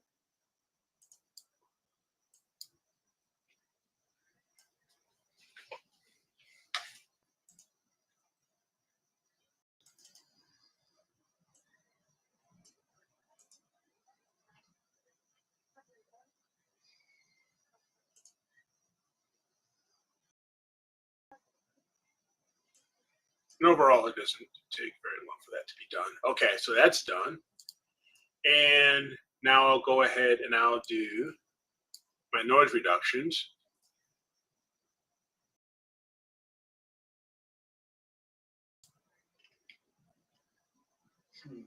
Wow. I haven't done those yet.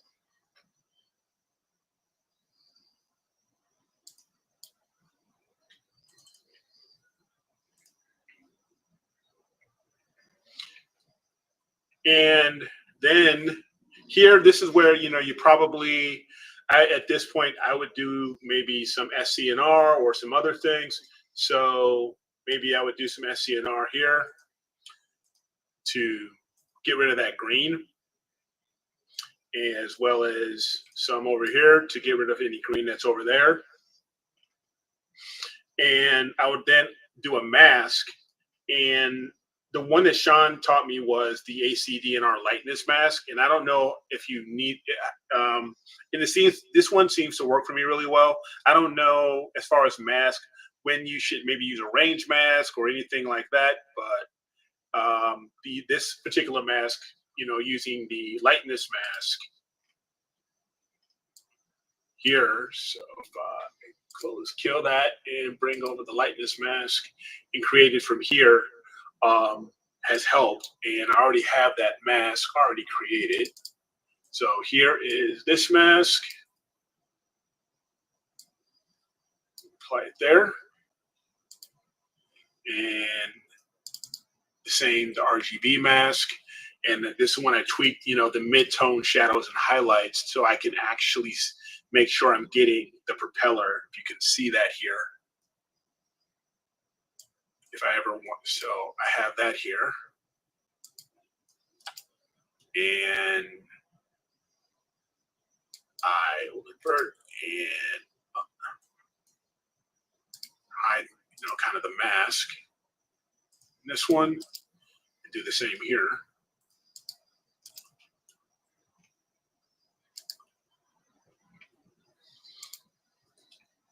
So now those masks are in place, then I would go ahead and do just like everybody else would do. I would work on other things such as the contrast, for example. Contrast here.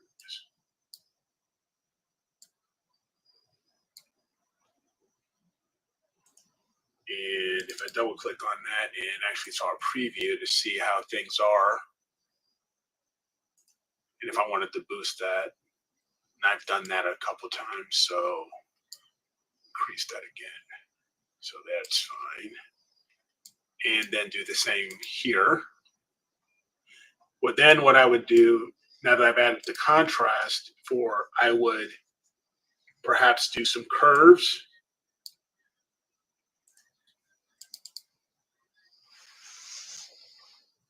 And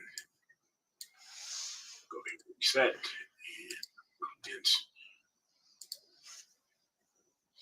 and try to boost this a little, or get more here, because I want to be able to grab that, reset that here.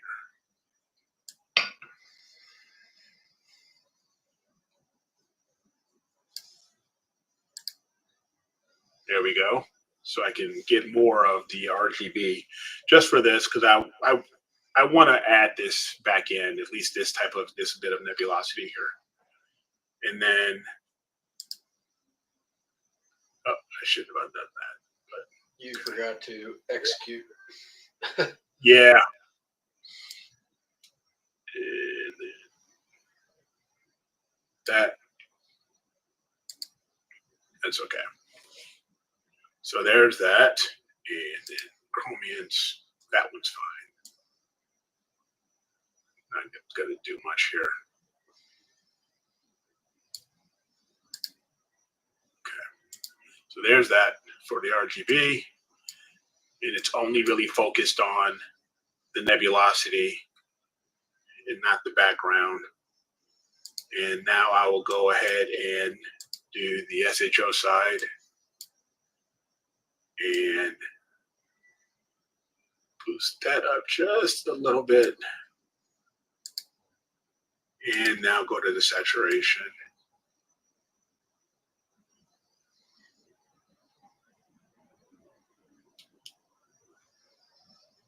And this is all, to however, anybody wants it, okay. That's two. That there, I think, is enough. I don't want to go overboard. So now that that's done, and I've now can go, if I want to do any sharpening, I can do that. So, and I usually do. And these are just the standard stuff. These are, the standard processes that we all probably do at some point, with certain parameters. Yeah, the only sharpening I do anymore is with Blur Exterminator. Yeah, me too. Exterminator. Okay. I haven't used MLT in a while. As a matter of fact, I don't think it's on my list anymore. It just really messes up the image. It creates so much noise. It's hard to recover from it. So I'll go ahead and remove the mask now. That's a good, okay. And so that's a good thing to know, for me personally, even, since I've already done Blur Exterminator, and I've gone ahead and I removed MLT, right? Then it's just a matter of another script. Then there's a couple of other scripts that you can try. Maybe you want to combine these two images. So there's a script there. I believe it is under utilities. And if I can find it here, it's like a join, not image analysis, toolbox, combine images. Here it is. And what you can do is, this is another script where you can combine two images. So I'll take my two images here.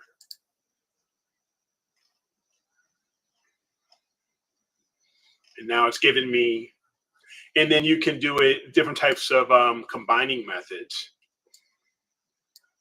You can just mess around with this like a screen combination, or if you want to do anything a little light, it just depends. And it'll go through. So that's rough. You can do an overlay.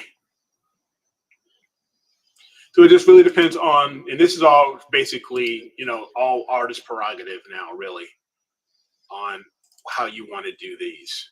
So I'm just going to actually go here to blend and screen with the one I liked the most.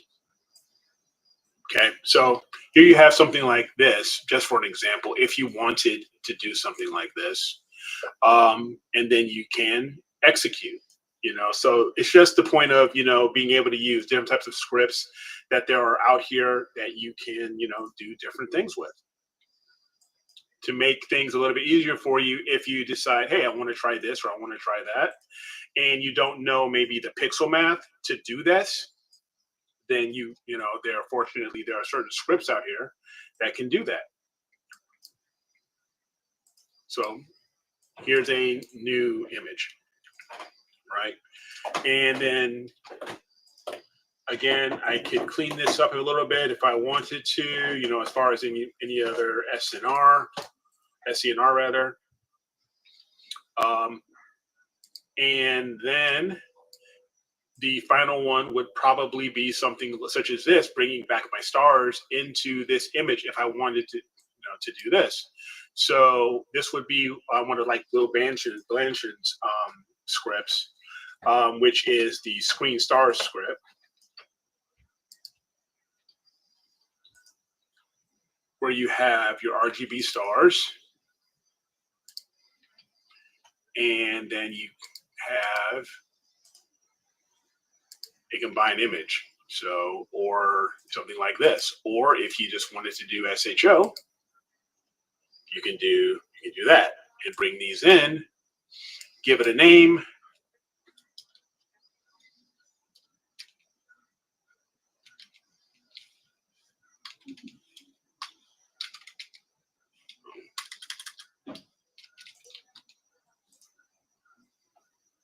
And execute it, and it'll create a new, and it's basically using pixel math to bring these RGB stars in here. Now, what I think I did not do was go through and do any saturation on here. So I'm actually going to undo that, get rid of that, because I forgot to do any work on the actual stars. So everything's been stretched, but now it's just a matter of maybe some curves on the stars. And these are your RGB stars. Yeah, and these are your RGB stars. So we have that, and maybe a little bit of prominence. Put a bit up that way. That's a bit much. It's a bit too much. Now saturation.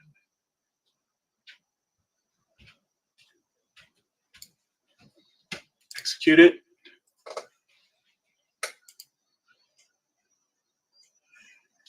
Put some green in the stars, so I will go ahead and run SCNR on this guy. There they go. And there goes, that gets rid of the green.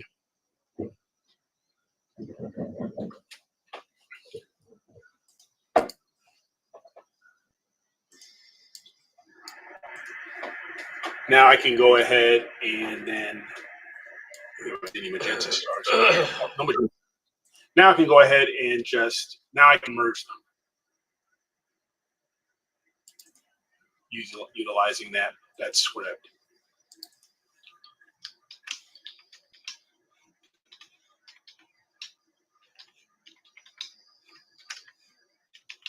And executing it. Okay, now I have my Hubble palette with the RGB stars. So the main point is that I'm trying to make is that having these types of scripts out here, and this whole thing took me what, 20 minutes to do overall. So everything is going to be according to taste on and artist prerogative and stuff like that. But just having those scripts out here and available, it takes a little bit of guesswork on doing certain tasks within PixInsight that may take a little bit longer for you if you didn't have these. Cool. But yeah, and so here's the one that I actually figured I'd keep a bit more. I'm not too crazy about the yellow, Yeah. So Narrow like I said, band normalization. You don't like the yellow. I could turn on your green screen again. We could turn everything red. So like that. So what is it? Is it narrow band normalization? You said It's a process. Narrow band normalization, and you do it once you've put your narrow band channels together. You can then go into that and dial back the green, dial in the reds and the blues to where you want. Mm-hmm. And you don't have to do SCNR or any of that stuff after. It takes care of all that when you do it. It takes care of all that. Okay. Yeah. So it's like it's once you've put it's a process. I don't see it. One of those things you probably downloaded again. Let me go into my thing here and see where. Yeah, narrow band normalization. It's right after multi-scale median transform. So I'll tell you what I'll give you the manage repositories. It's under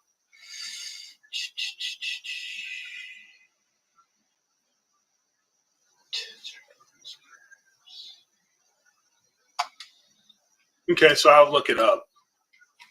Yeah, look it up. Oh, here it is. It's under cosmicphotons.com. PI modules, narrowband normalization. So if you want, I'll put it in the Discord. Yeah. Can I copy and paste this somehow? But I've got it here. Yeah, but I see it here. So Yeah, it's cosmicphotons.com. okay. And So man, there's what a another one. great script. Yeah. It is a great. He also has also the script for narrowband color mapper is also a script from him as well that you can actually. These are things that he does stuff with Adam Block. Sure. And the two of them work. Yeah, they put these together. The two of them work together on these, and the narrowband. The script narrowband color mapper. Oh my god, it's so cool. You can actually put each individual channel in, designate the color that you want that channel to represent, and then puts it together and it puts out an image. Nice. There's a narrowband color mapper.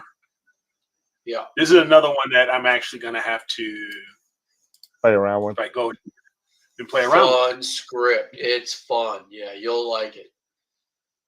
You'll like it. So And I recommend you go into and watch Adam Block's video on it because it's really good. He does a video on YouTube over it, kind of just a brief kind of description of how it works and everything. It's really, really gotcha. Good. All right. Let me go ahead. Screen sharing. There we go. Hey, there's my background. And now I put back. That's why. There you go. And we're all back. We're all back. Nice. Whew. It's a nice job, man. That was some really cool processes, really cool thing kind of going through with a bunch of stuff, really. Yeah, it's a lot of different. It's a bunch of different scripts. You just need to, as just like Dave said, you with the narrowband color mapper, with the narrowband color normalization. It's just certain things you just need to learn and get a better understanding on. But you got to play with them, and once you play with them a little bit, you'll be like, "Oh my god, this is so much easier." This and that, and the other. Yeah, and that's the whole point. You just took the words out of my mouth. It's, oh my god, this is so much easier to do these types of things, and that's the whole point when it comes to doing these scripts. Utilizing these scripts is to make your life easier. When it comes to this stuff, because PixInsight, we all know it's a monster in its own right. It's like the 100-headed Hydra. Because you got so many different processes that you have to do that you can go through and choose. You don't know which one is going to be the right one and which one you need to cut the head off of which process or what have you, because you just can't keep up with everything. So, but if you can find certain scripts that can handle what you're looking for or address, your needs of what you're looking for, like the background, like find my background. That find my background on these huge starfield objects and stuff like that. That's great. Yep. Cool. Simon said it nice. He's like, Adam Block and brief description don't go in the same sentence. So that's true, but that's kind of true. Yeah, Adam has been on the show twice. Haven't had him on in a while. He's so smart, man. That guy, he really is. Yeah, I love watching his videos because it's just he goes deep into not just how it works, but why it works. Why it works. Like, wow. I call him basically I really just call him the Yoda of astrophotography. Yeah, he is. He really is. Yeah. He just between him and Bill Blanchett and some other guy. They know really when it comes to this stuff, not just how to do it, but why you want to do it, right? Yep. Or why you should do it.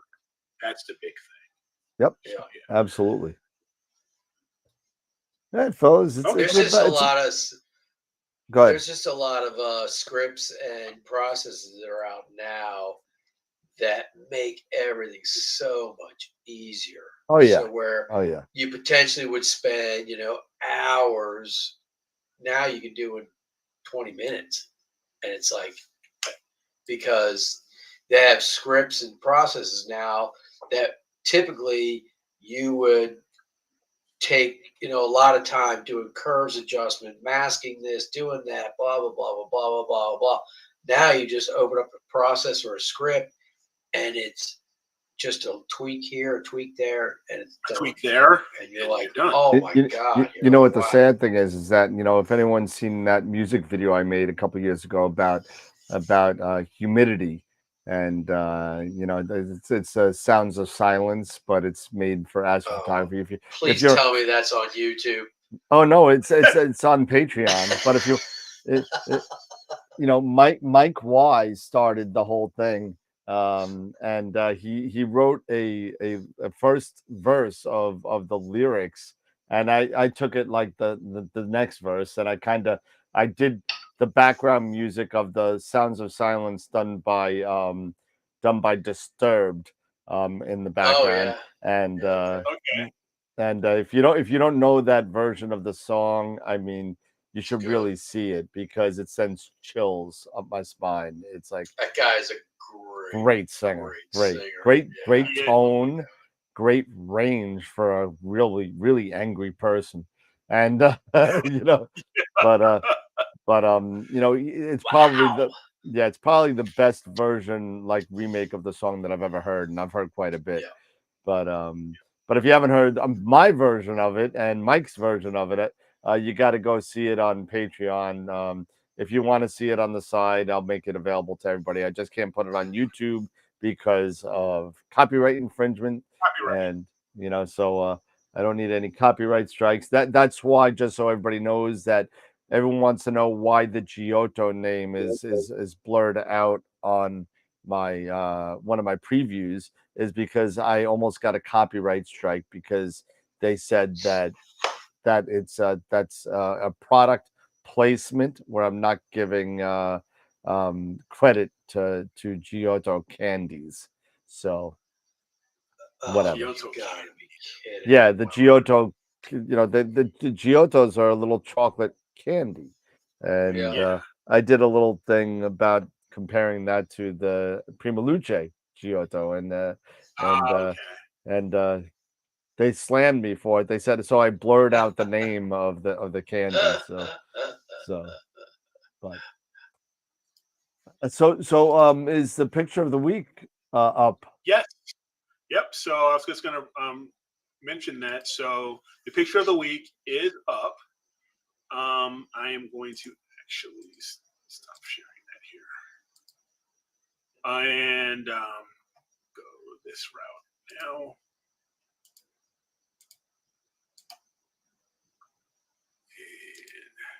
And here it is. Pepper's whining. So image of the week is up. So we still have, from last week, Wilfredo and Greg Meyer tied last week for their solar and M100 group, Galaxy group images. And now for June 14th, we have two entries. We have by Greg, NGC 7000, this narrowband SHO rendition. I love the Cygnus wall. It's just one of my favorite areas of the night sky. And we then also have Starlancer. LDN 886 by Starlancer by Jason. Yep. Jason, yeah. So very nice stuff, guys. Cool colors on that. Yes, Kind very of cool wave. colors. It's like a wave. Yes. Yep. Yeah. Exactly. Yeah. Pretty cool. So we have those up now, and we already have one vote. So curious if anybody else has gone over to image of the week yet to the website. So nope, nobody yet. Let me go. So go go ahead and go vote to, astralworldweb.com/IOTW. And the image of the month is up. The image of the month contest is up now.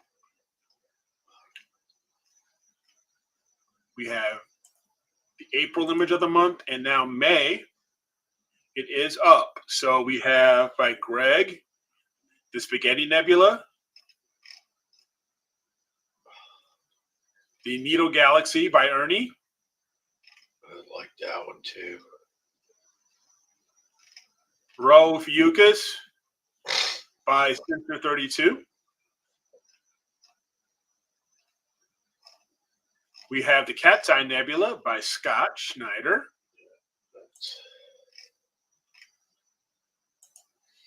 And by Jim, we have M101, the Pinwheel Galaxy.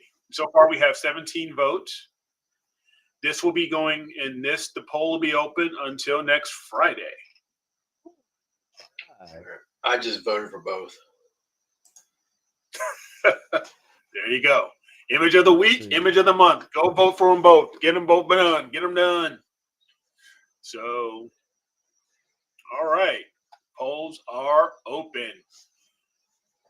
Exercise your right to vote. Such an American thing to do. Not a fight for your right. All right. Here we go. Cool. Yeah, I just voted too. So there you go. Yeah. Vote, vote, vote. Vote, vote, vote. Let's see. All right. So long show, good show, very good. Very good information on all the scripts. I mean, I hope that Eric, definitely shed some light on some of the possible new and old scripts that you could use to help your workflow. So definitely take a look at what you could use and what you can't, and move from there. So I guess final thoughts from everybody would be it's about that time. So yeah, none from me. I mean, I hope everybody got a little bit of information out of this, for these scripts and what you can use. And hopefully you can find, some scripts that, or you maybe already have some scripts that work well in your workflow, and share some information, drop some information in the comments about maybe some of your favorite scripts that you use in your workflow, and, we can share them amongst others.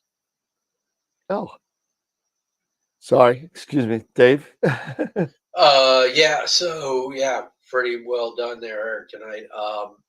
Like I said, check out those other ones I told you about. They really make a difference, especially with narrowband.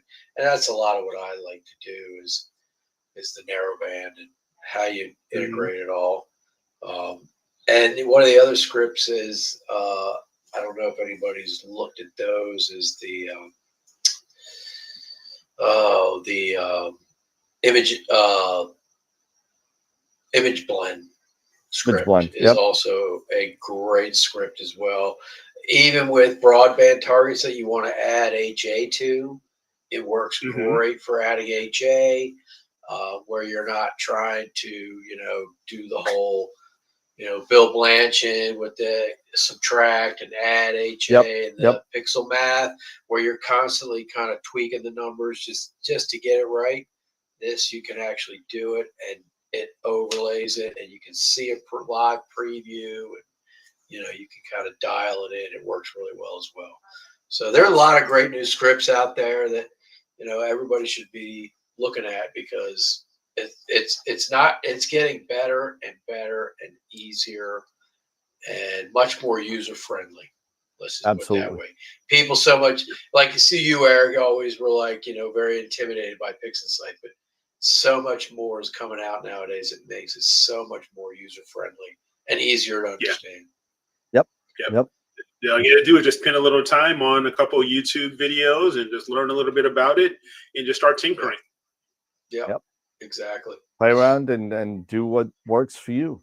Whatever makes your picture feel like you're done, you're done. You know, Yeah. sometimes it doesn't take. It all really depends on, what object it is. Just for prime example, my photo of M13 was only an hour and a half worth of data. Eric's photo of the propeller nebula was 7 hours. 7 hours. So I mean, Yeah. so depending on your brightness of your object and what you're shooting, Yeah. and if you're doing narrowband or broadband or whatever, Yeah.